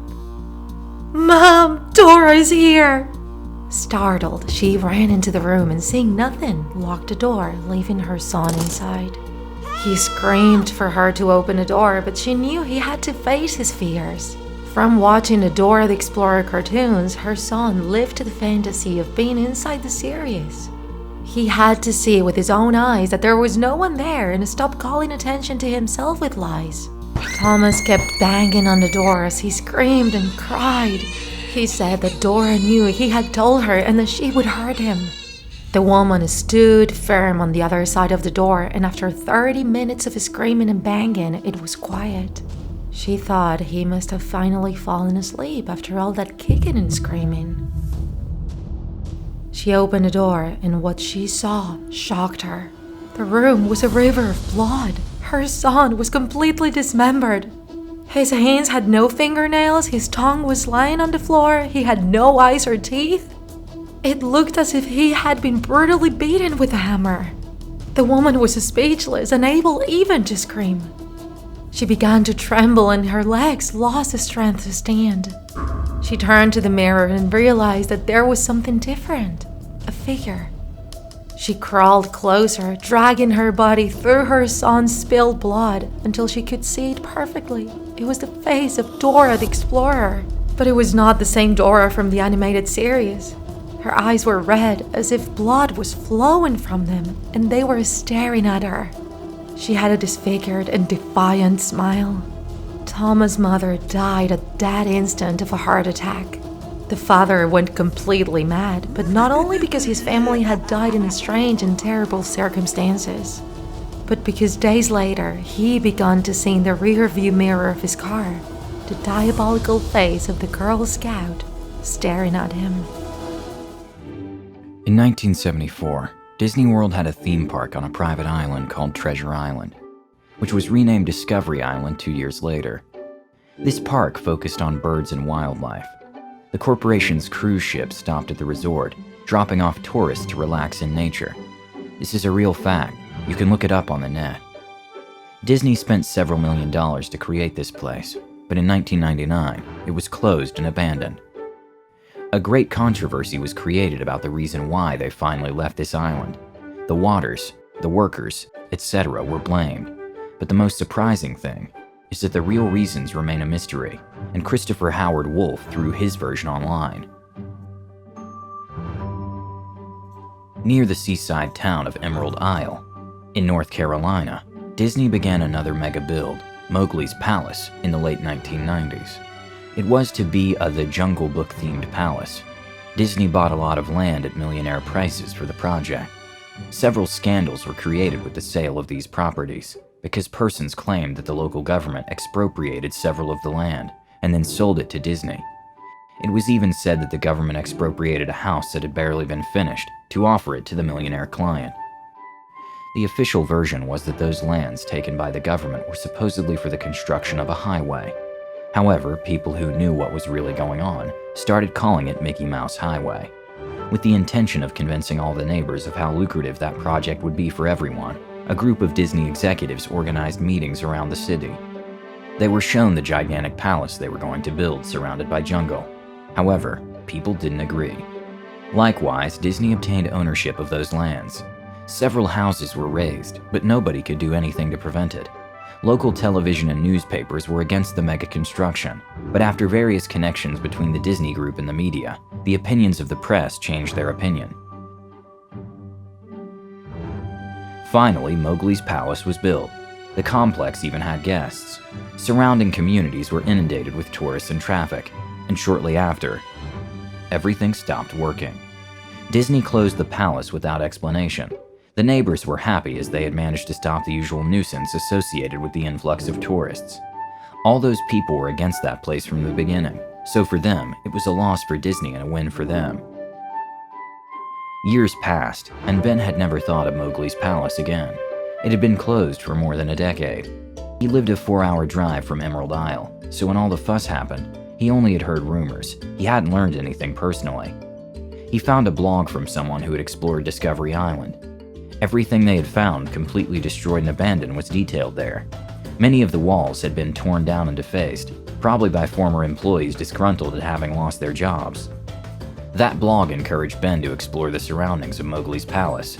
He wanted to take some photos, write down his experiences, and share them with the public. Before going to the place, he had to do a lot of research about the palace. However, finding information was almost impossible. The official pages of Disney didn't mention the place. They had taken it upon themselves to erase all their traces.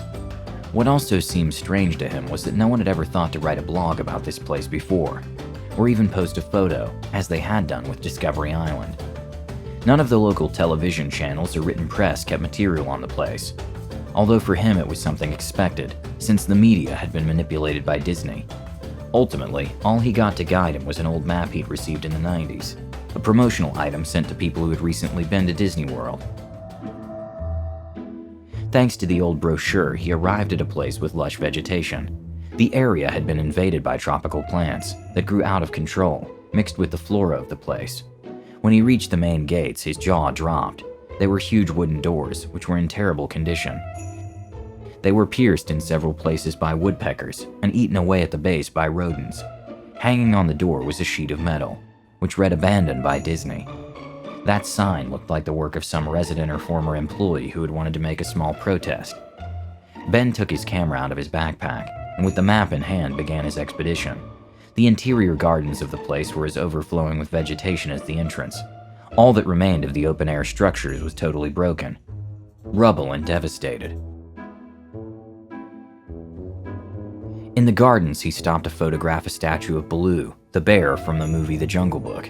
It was located in a kind of courtyard in front of the main building. He had the gesture of greeting, looking at the empty space with a big smile. The statue was in a sorry state of dirt with bird droppings, and various vines of vegetation surrounded its body.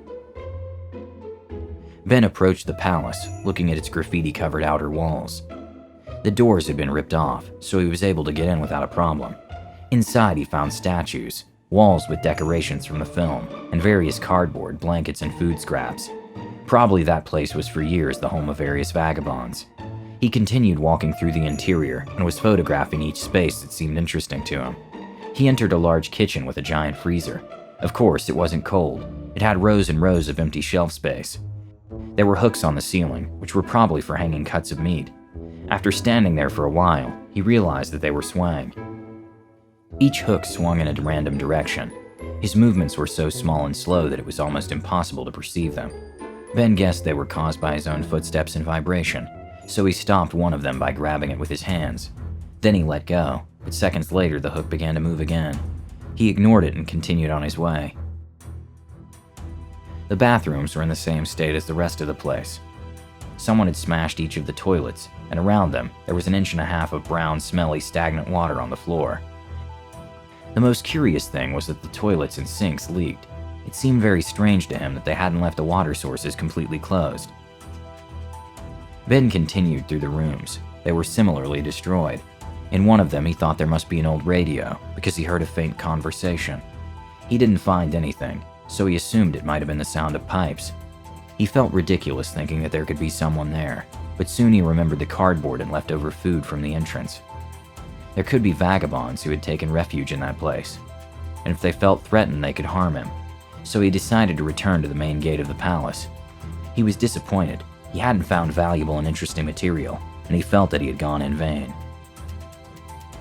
Looking out the doorway, he saw something in the courtyard. There was a very realistic statue of a python about 25 meters long. It was curled up on itself on a pedestal. It was almost sunset time, so the light fell on the statue in a perfect way to be photographed. He approached and took several photos. As he tiptoed closer to capture the detail of its face, the python slowly raised its head and looked directly into his eyes. It didn't attack him, but turned and slid off the pedestal, through the grass until it disappeared into the forest. Ben couldn't believe it. He had seen a python over 20 meters. It dawned on him that Disney had released all of its exotic animals into the gardens, and those animals were now living freely in the abandoned area. Afraid that the snake would return, the young man returned to the palace again. He looked for a place to sit because he was completely nervous after what he had experienced. He found some stairs and sat waiting until he felt better. After a couple of minutes, he noticed that the ladder headed down below ground level. So, lighting himself up with the flashlight of his cell phone, he went down and saw that the steps had a door with a sign that said, "Private access for characters. Sorry for the inconvenience." Ben cheered up a little. Maybe in that place he could find interesting material to photograph, because the lock was still in place. No one had entered down there. The area could be explored by him first, so he violently forced the door open. The padlock won't open. However, the metal plate holding it was badly rotted and rusted. Time and decay had done all the work for him. He was able to bend the metal plate enough to get the door open. The character-only area was a very big change from the rest of the building. Nothing had been stolen or broken. All the deterioration here was the result of the passage of time. There were notebooks with notes, pens, chairs, an old TV, and even rotten food and drink. It seemed like he had entered a post-apocalyptic themed movie, where everything was exactly as it was at the time of the evacuation. As he walked through that area, things became more and more interesting. Desks and tables, paper scattered and almost melted with the damp floor. Everything seemed to be on the verge of disintegration. Anything made of wood, to which even the slightest force was applied, would snap. Clothing hanging on hooks would shred if he tried to grab them.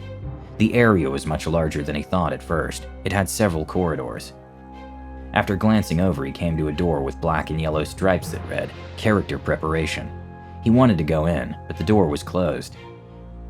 He assumed that was where they kept the costumes. He tried to force it in various ways, but he was unsuccessful.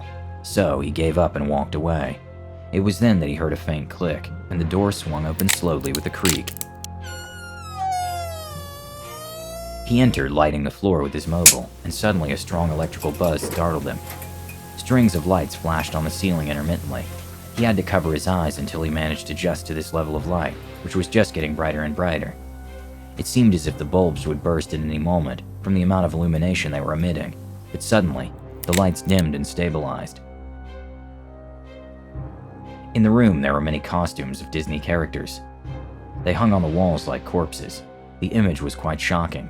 Ben walked over to a Mickey Mouse costume. Unlike the other suits, this one was lying on its back in the center of the room. The fabric had deteriorated a lot. Part of it had fallen off, leaving several areas with holes. The most strange thing was the color of the costume. It was as if the colors were inverted. Black where white should be, and white where black should be. The image was so unpleasant that he decided to start photographing the other costumes. He took several images from various angles, and then decided to take some more prepared photos. To do this, he grabbed the head of the Donald Duck costume to put it on top of the suit. When he had his head in his hands, the caricature's huge eyes seemed to be looking directly at him, and a crashing sound made him jump in fright. He looked at his feet, and there was a human skull. It had fallen off the character's head and smashed to pieces at his feet. Ben dropped the head of the duck costume immediately and turned toward the door. Right at the exit, he looked back to where the skull was on the ground. He couldn't leave without that photo. He had finally got some brilliant material for his blog. If he told it but didn't show it, no one would believe him. Above all, the Disney company would be in charge of making all that disappear. He approached to take the photo, when suddenly he saw how the Mickey that had the colors inverted began to move. Ben was shocked. Mickey costume, or whoever was inside of it, was moving and staring at him. The young man was only able to stammer no over and over again. Hands and legs trembling, heart pounding, he raised the camera and aimed it at the creature. The camera screen showed blurred pixels. Only the silhouette of the character's costume could be made out. He wanted to take another photo, but with trembling hands he dropped the camera onto the ground. He grabbed it, but the camera had gone black. Ben raised his eyes once more to Mickey's costume, and Mickey said in a low, disturbing voice, "Hey, do you want to see me take my head off?" He began to tug at his own head, with his large gloved fingers and impatient movements. As he plunged his fingers into her neck, thick, lumpy blood began to ooze. Ben turned around at the sound of a tear of fabric. He wanted to get out of that place. He started to run. Before leaving, on the threshold of the room, he could read a message scratched into the metal that said, "Abandoned by God." The young man never took those photos off the camera and never wrote a blog about it. When he got out of that hell, he understood why there was no information about that area, and why Disney didn't want anyone to know about that place. They didn't want any of that to come out. Sarah had gotten a new job in a small town and was looking for a home. The young woman was evaluating several housing offers when a local man approached her. "Excuse me, miss," the man began. "I hear you're looking for a house. I can't help but think of a property north of town, about a scant 10-minute walk from here. It's beautiful, and people have told me that the house is at an incredible price." Sarah looked interested, but the man's expression turned grim as he continued. "However, the reason for its affordability is a tragedy that occurred there just 2 months ago. It belongs to a Ming known as Mr. Ming. 3 years ago, he lost his wife to illness. Since then, he fell into a deep depression while caring for his only son." The villager's eyes clouded and his voice took on a deeper tone.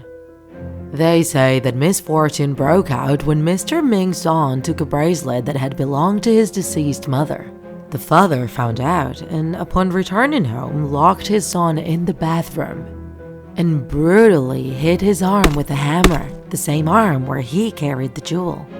Sarah's gaze was filled with horror as she imagined such a scene. The villager's voice cracked as he continued to recount the dark details. The only certainty we have is that Mr. Ming was arrested and confessed to having murdered his son, burying him in a nearby mountain. However, everything happened in the dead of night and he doesn't remember precisely the exact location.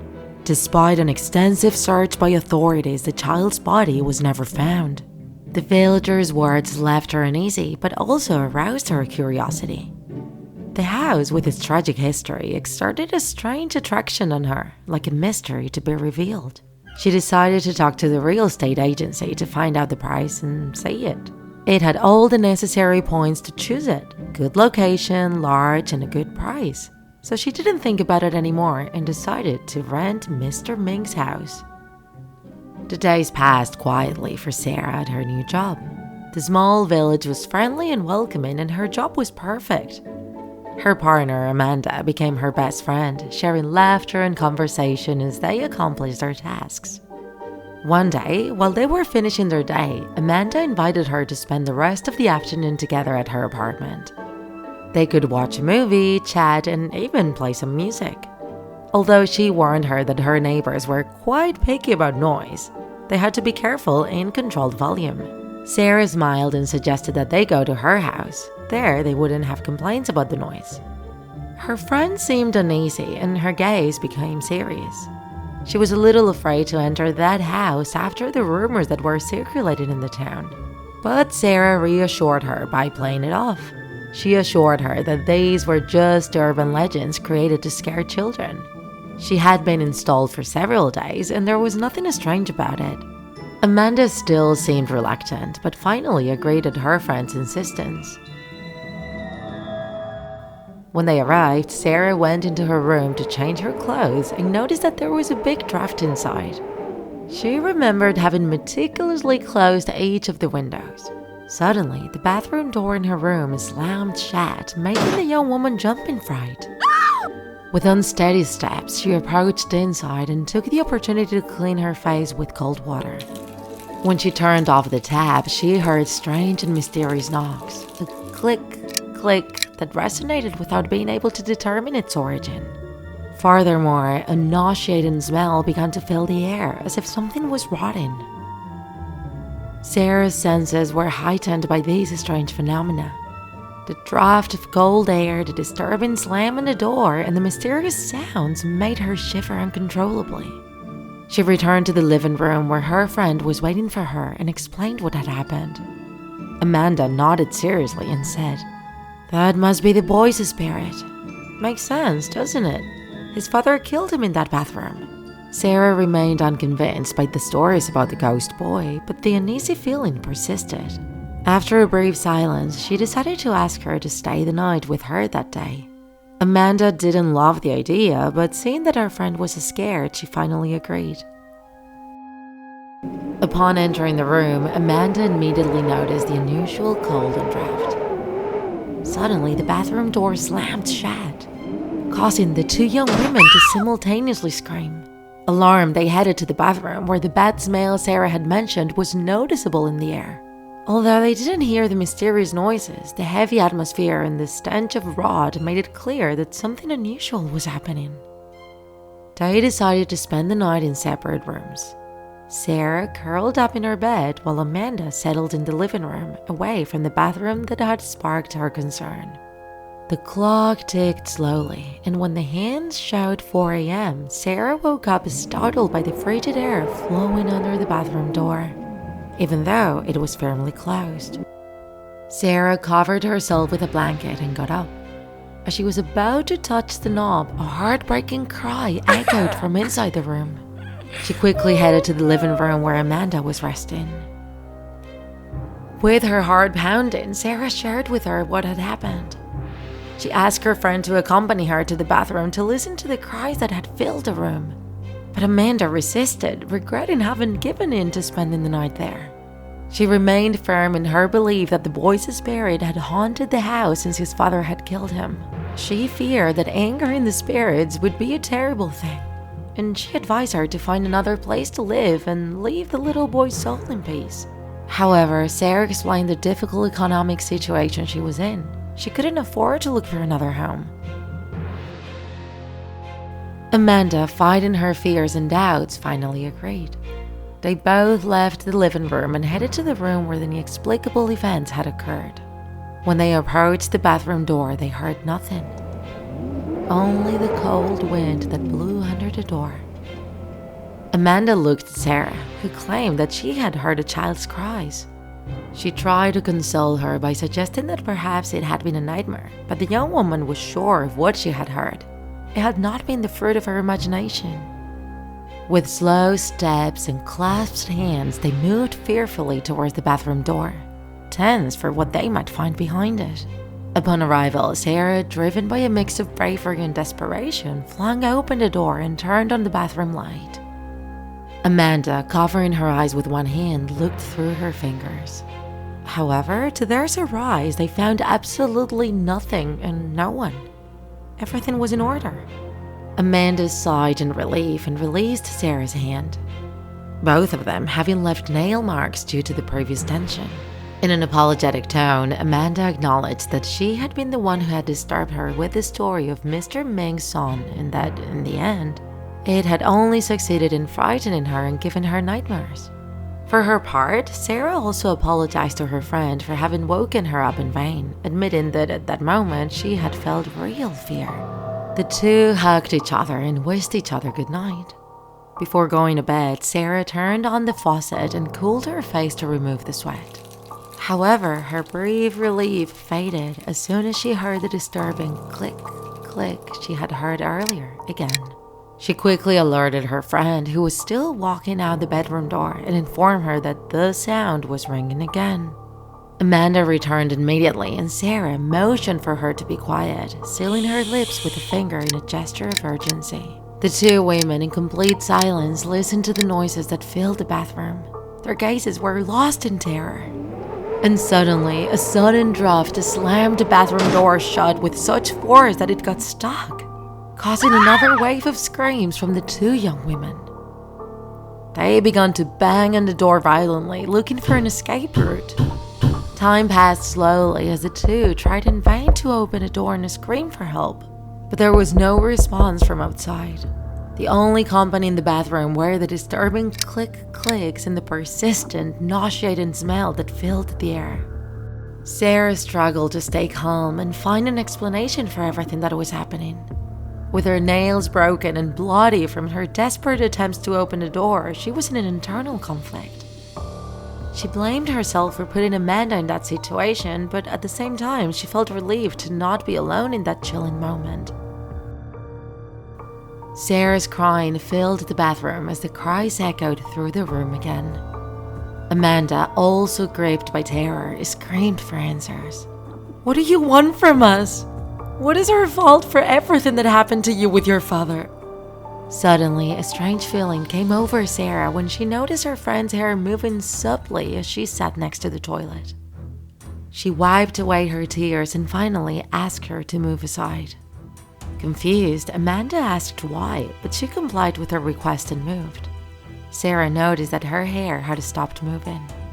This left her intrigued, and she began to examine the toilet. It was then that she noticed a small slot protruding from behind the toilet, through which she could feel a draft of cold air and the unfamiliar smell she had been sensing in the room.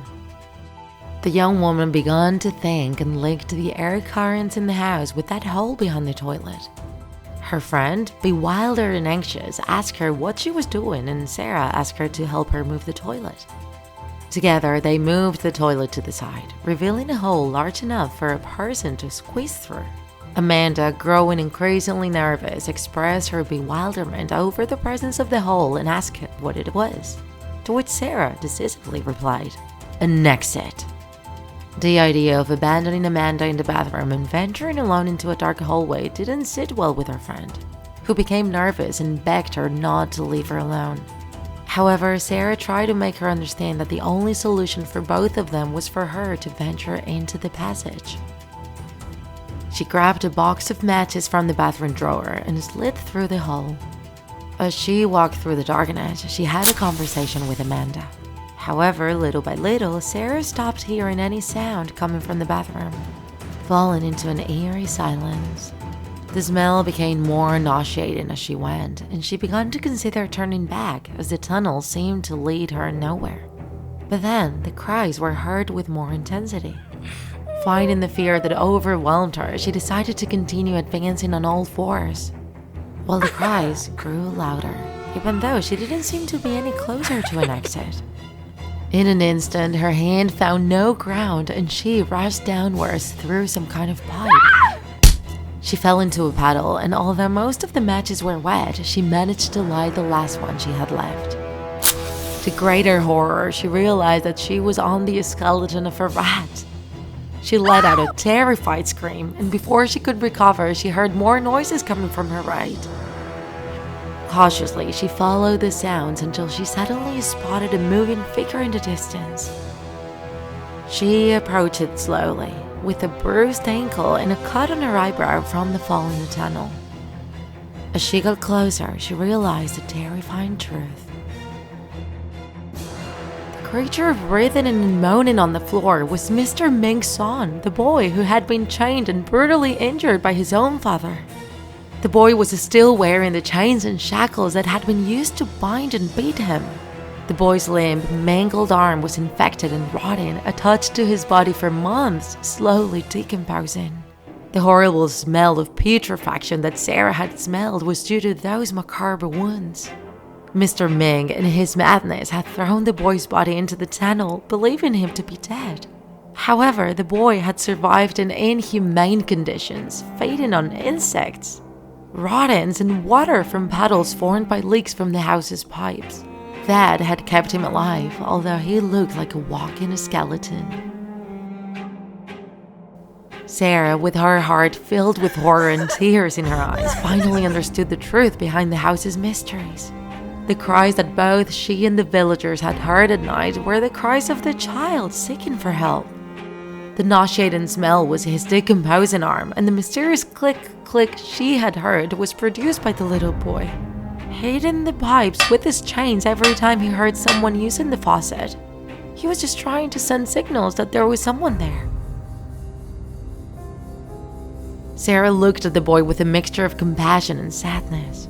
In an instant, the fear vanished completely, replaced by overwhelming grief. She approached the little boy and tenderly caressed his face, murmuring words of comfort. "Don't worry, you're not alone anymore. Let's get out of here," she said in a soft voice. A tear rolled down the boy's cheek as she looked at him. The little boy tried to stand up, but his fragile and scrawny body wouldn't allow him. Sarah grabbed him and carried him toward the tunnel entrance, hoping Amanda was nearby. However, before arriving, the boy spoke his last words. "My mother was the one who protected me all this time. I owe everything to her." Then he closed his eyes and stopped breathing. Sarah desperately tried to wake him, but it was too late. Carefully, she placed the little boy's lifeless body on the ground. Before leaving, Sarah held a match to the boy's arm and noticed the bracelet he was wearing. It was the same bracelet he had taken from his mother. At that moment, she understood the true reason behind the boy's words. The bracelet had been his amulet, his source of strength and hope during his time in the dark tunnel. That jewel had been a link with his mother, who had taken care of him until someone rescued him. Finally, some neighbors who were walking nearby heard Amanda's desperate screams and called the police. They managed to rescue them both, as well as the remains of the child. When the news that the little boy had been alive all this time reached Mr. Ming, he was devastated.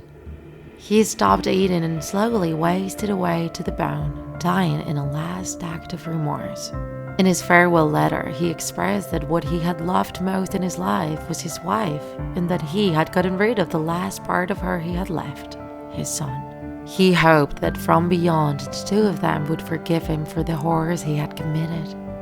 He would suffer a death as lonely and terrible as the one he had imposed on his own son. Rarity opened her eyes and saw that she was locked in the dungeon. She knew that she deserved that punishment. She had done bad things, and rather terrible things. Her actions had put her in the crosshairs of the law. Now she had to pay for her crimes. Her madness began after the incident with her cat Opal, which had left several scratches on her face. Rarity overreacted, and after violently hitting it multiple times, she threw it into the wall and ended its life. Right after, a bag of mixed feelings came to her. On the one hand, she was saddened by the loss of her pet, but she was also feeling a strange satisfaction. She was pleased. It had been painful and pleasant at the same time. From that moment, she began to suffer from insomnia. She couldn't sleep at night, so she took the opportunity to document her emotions with a camera, and also to sew, which relaxed and distracted her. Instead of sewing dresses, she began making a doll, which she named Pinkamena. For its preparation, she used skin from her cat and also its heart. It would become her new pet. Soon after, Rarity began to explore a new side of her that was blossoming. She enjoyed pain, and it became an obsession. She recorded their games and punishments and shared their exploits in front of the camera. And this led to what happened that fateful afternoon. When Sweetie Belle, her little sister, arrived, she grabbed her, and while laughing, she blindfolded her. Beneath the darkness of the cloth, the pony could feel the blade of the knife piercing her skin. Sweetie started screaming in shock and pain, but that wasn't what stopped her. It was the sound of the doorbell. It was twilight. She couldn't allow witnesses. So she opened the door, and the second she hit her over the head with her sewing machine. The result? Two of the most important ponies in her life beaten up and passed out on the floor of her house. Sometime later, Sweetie and Twilight regained consciousness. They had forgotten what happened. And quickly, Rarity improvised something that someone had broken in and hurt them. With that excuse, she was able to hide her actions for a while longer.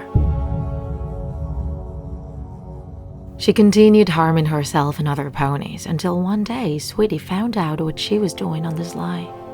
Instead of freaking out and alerting others, she seemed to take an interest in her sister's dark side. After various crimes, she was finally captured and locked in a dungeon. There, she was tortured and beaten. The same jailers were merciless, causing wounds. But she found it pleasant. She enjoyed the pain. What seemed strange to her was that her camera had never stopped recording her. Even in the dungeon, it kept recording, and she didn't remember placing it there. But she decided to stop thinking about it. With her body beaten and bloody, she closed her eyes and fell asleep. When she opened her eyes again, she was surprised to find that her head was resting on a pillow. Those sheets, that warmth. She wasn't in jail. She was in her room again. She didn't remember how she got there. The cuts they had produced were still on her skin. This couldn't have been a dream. Then she realized that the camera was still recording her. She turned her back on the camera and headed for the stairs. As she was going down, she noticed a very dim light. And as she got closer, she could see that there were small candles burning everywhere. She had placed them. She asked aloud if anyone else was there, but no one answered. So she kept walking to the showroom of her boutique. She felt paranoid to see that there were candles burning there too, which could have started a fire in her shop. Then she could see Pinkamena, the doll she had made from her cat's skin. She was lying next to the front door, which was ajar. She rushed to grab it, but just as she was about to touch it, an invincible force took her away, and the door slammed shut. She turned and could see that the camera was there. It had followed her. She turned her back on the machine again, took a deep breath, and opened the door. When she went outside, she met Blue Blood. She looked around to see if there was anyone else out with them, but no sign of Pinkamena. The street seemed deserted. There wasn't a single pony outside besides the two of them. Where is the moon? And the stars? Rarity had been surprised to see the sky completely black. It seemed that someone had thrown a tarp over it and had covered everything. The only illumination was the one that came from the lampposts, illuminating their path. She asked Blue Blood about her doll, but he replied with teasing and teasing. Aren't you a little child to be playing with dolls? Despite her taunts, Rarity dared to ask him in a breathy voice if she had a camera recording behind her. He stared at her and then turned, walking down the street, and ordered her to follow him. She didn't understand what was going on, but Blue Blood was the only individual there, so she didn't object and walked behind him. Suddenly, her eye caught movement and she veered off the path. It was Pink Mina. Someone was dragging it to school. Rarity ran determined to catch the delinquent. When she reached the door of the building, it closed abruptly, so she had to use her magic to open it. The school was empty. There was no sign of the kidnapper or her doll. However, there were several lights on. She went to Sweetie Belle's desk and was able to see a drawing. They were the two sisters and their parents, all drawn together. They were on top of a hill with a smiling sun and a tree. She grabbed the paper and noticed that there were several concentrated cuts on top of Sweetie. She was left wondering why her sister would do that. Then she looked in her desk drawer and discovered with horror that she had hidden a knife. It was the one she had used that time with her in Twilight. She had hidden the gun out of fear that her sister would discover it and find out what had really happened. Then she began to remember moments together and how she had instilled in her that obsession with pain. Oh no, tell me you didn't do something crazy, sis, she thought. She looked straight ahead and again the damn camera watching her. She kept the drawing in her mane and left the building to meet Blue Blood.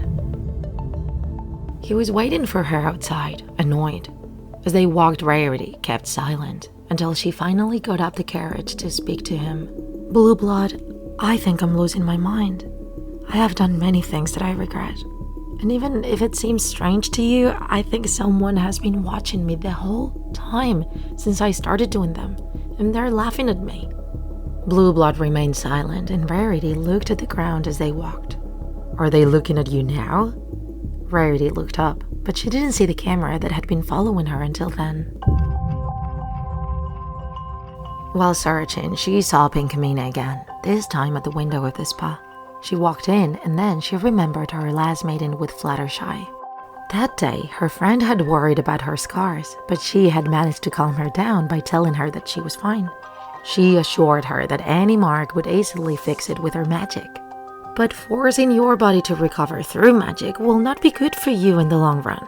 If you continue like this, I don't know what will happen to you, Fluttershy insisted. Rarity wiped away her tears as she remembered that day. This time, she wasn't surprised when she looked up and saw the camera looking at her.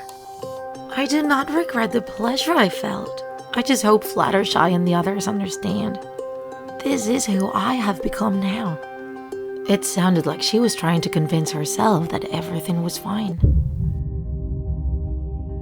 She left the building and Blue Blood was still waiting for her outside.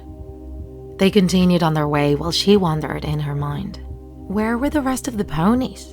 What had happened to Heaven? Why was Blue Blood the only one there? Someone was messing with her, but who was powerful enough to do such a thing? Suddenly, her travel companion pointed out a building. It was the Twilight Library. Unlike the previous times, Blue Blood moved in front of her and entered first. Rarity followed him. There was no one. They were alone. She began to demand explanations. She needed answers. She didn't understand anything. He got annoyed and replied seriously. Am I going to have to deal with a talkative pony who only stops hurting others to bore me with her problems? Do you think I want to be here? I was just the first person you decided to find solace in your own trip down memory lane. Rarity stared at him with wide eyes, totally confused. She remembered the night she and Blue Blood were together. It had only been an adventure, but he managed to find all her problems and weaknesses. He had hit her in such a way that she didn't know what to answer. Blue Blood turned and walked out of the library, leaving Rarity alone with more questions than answers. She looked around and found something that caught her attention: bloody bandages. Memories came to her mind, seeing clearly the day she had injured Twilight with the sewing machine, and pretended that thieves had broken in and harmed her and her sister. She had had to cover her wounds with those bandages. Her friend had believed that lie without hesitation. She'd had to fake it impromptu and poorly. She was surprised she hadn't caught her. That was because she trusted her so much. Poor Twilight, she thought. I have hurt people I love very much. She looked up and saw that the camera was recording her confession. You have come looking for blood or something sensual, but you only take my tears. She left the library and headed back towards her house. It was just as she had left it, illuminated by those candles. She was going to lie down on her bed when something made her shudder. It was her cut opal's necklace. Soon the memories hit her again. Rarity was in front of a mannequin with a dress she had been working on. She didn't like the result. She was very angry. She kicked the mannequin and walked away while her cat watched her silently. She decided to continue for a hat that had been ordered for her, but she didn't have the bow she needed. She thought she might be able to continue for the socks, but she didn't have the yarn the customer wanted. She walked frantically from one side to the other, anguished and not knowing where to go next. She took a deep breath and decided to continue working on the sewing machine. Within seconds, she let out a cry as the needle accidentally stuck into her paw. She put her mouth to the cut, sucked on her blood, and found something strangely soothing in it. She no longer felt bad, and it had helped her concentrate better. Then she approached Opal and hit it with her hoof. The cat reacted by scratching her. Rarity felt good doing this, so she repeated that action using her magic several times, driving the cat crazy, which on several occasions tried to defend itself with its claws. Out of control, Rarity threw her cat against the wall. It was a thud and it landed on the floor. Her obsession had ended its life. She came back to reality sobbing. I killed it. I killed my poor kitten. She snuggled in as she tearfully blamed herself. How many more have I hurt? The camera, which had been recording her, moved its lens to another element. Beside her was a crib, and right next to it was a room divider. That's where her sister, Sweetie Belle, came out with Pinkamena. She dropped the doll and the two ponies hugged. Her sister told her that it wasn't over. She told her that she should look in the crib. Rarity shook her head, assuring her that she couldn't. I can't do it, sweetie. Please help me. Her sister told her that she couldn't ignore the truth forever, and that they had to get out of there. Rarity obeyed and followed her, but her body tensed at a voice calling her. Mommy, don't leave me. She turned her head. It was Pinkamena. She wanted to grab her, but her sister prevented her. You have to leave her. You can't keep her anymore. She complied, and as she did so, suddenly a hole opened up in the middle of the room, and Pinkamena was falling into it. She wanted to turn around and save her, but her sister yelled at her again. If you go down there, it will take you with it. Please save yourself for all of us who love you. Rarity didn't know what to do. She was torn between her love for her sister and Pinkamena's, who still had Opal's heart. She looked back at her sister and whispered, I'm sorry. Rarity, no!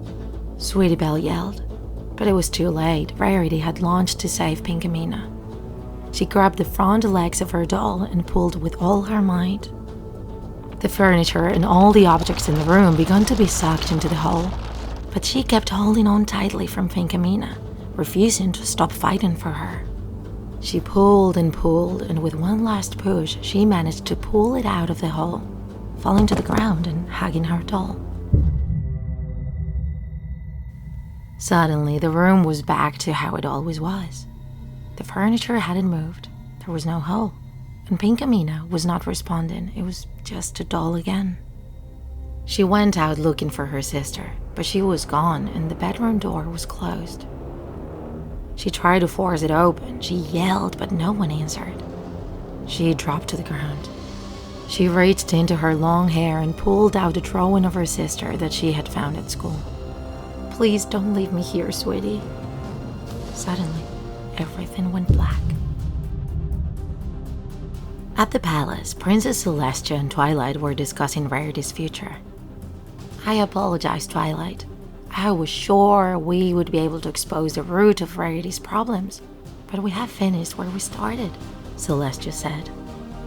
"We also didn't know if she would have discovered her trauma, Princess," Twilight answered. Celestia had exerted some of her power to delay the trial for a day, and they still didn't have any evidence that could help Rarity. "I'm sorry, I can't do more. I could not prevent her from being tried and punished for her crimes." "And then what? Prison and that's it?" Twilight yelled with a pained expression. She wanted to show that it wasn't fair for her friend to go to jail because she was convinced there was an explanation. Twilight tried to calm down and treat her teacher with the respect that was due her. Celestia was trying to help. Her 3 theories were either psychological trauma, attacked by someone trying to manipulate her, or worst, that she had been manipulated by a much more terrifying and unknown force. Celestia hoped that she was simply seeing ghosts where there were none, but she would study each suggestion carefully. "Twilight, you can rest in the castle while Rarity's trial takes place. I'm sorry. We need your presence every step of the way." Twilight bowed and left the room. The princess looked into the fireplace and watched the dance of the flames. She wondered when things had gotten so far out of her grasp, and she had stopped keeping all her citizens safe. She had worked so hard for peace. They deserved better. Let there be no mercy for the guilty. If you enjoyed this video, don't forget to like it. And if you want to see more Draw My Life videos, subscribe to our channel. See you in the next episode!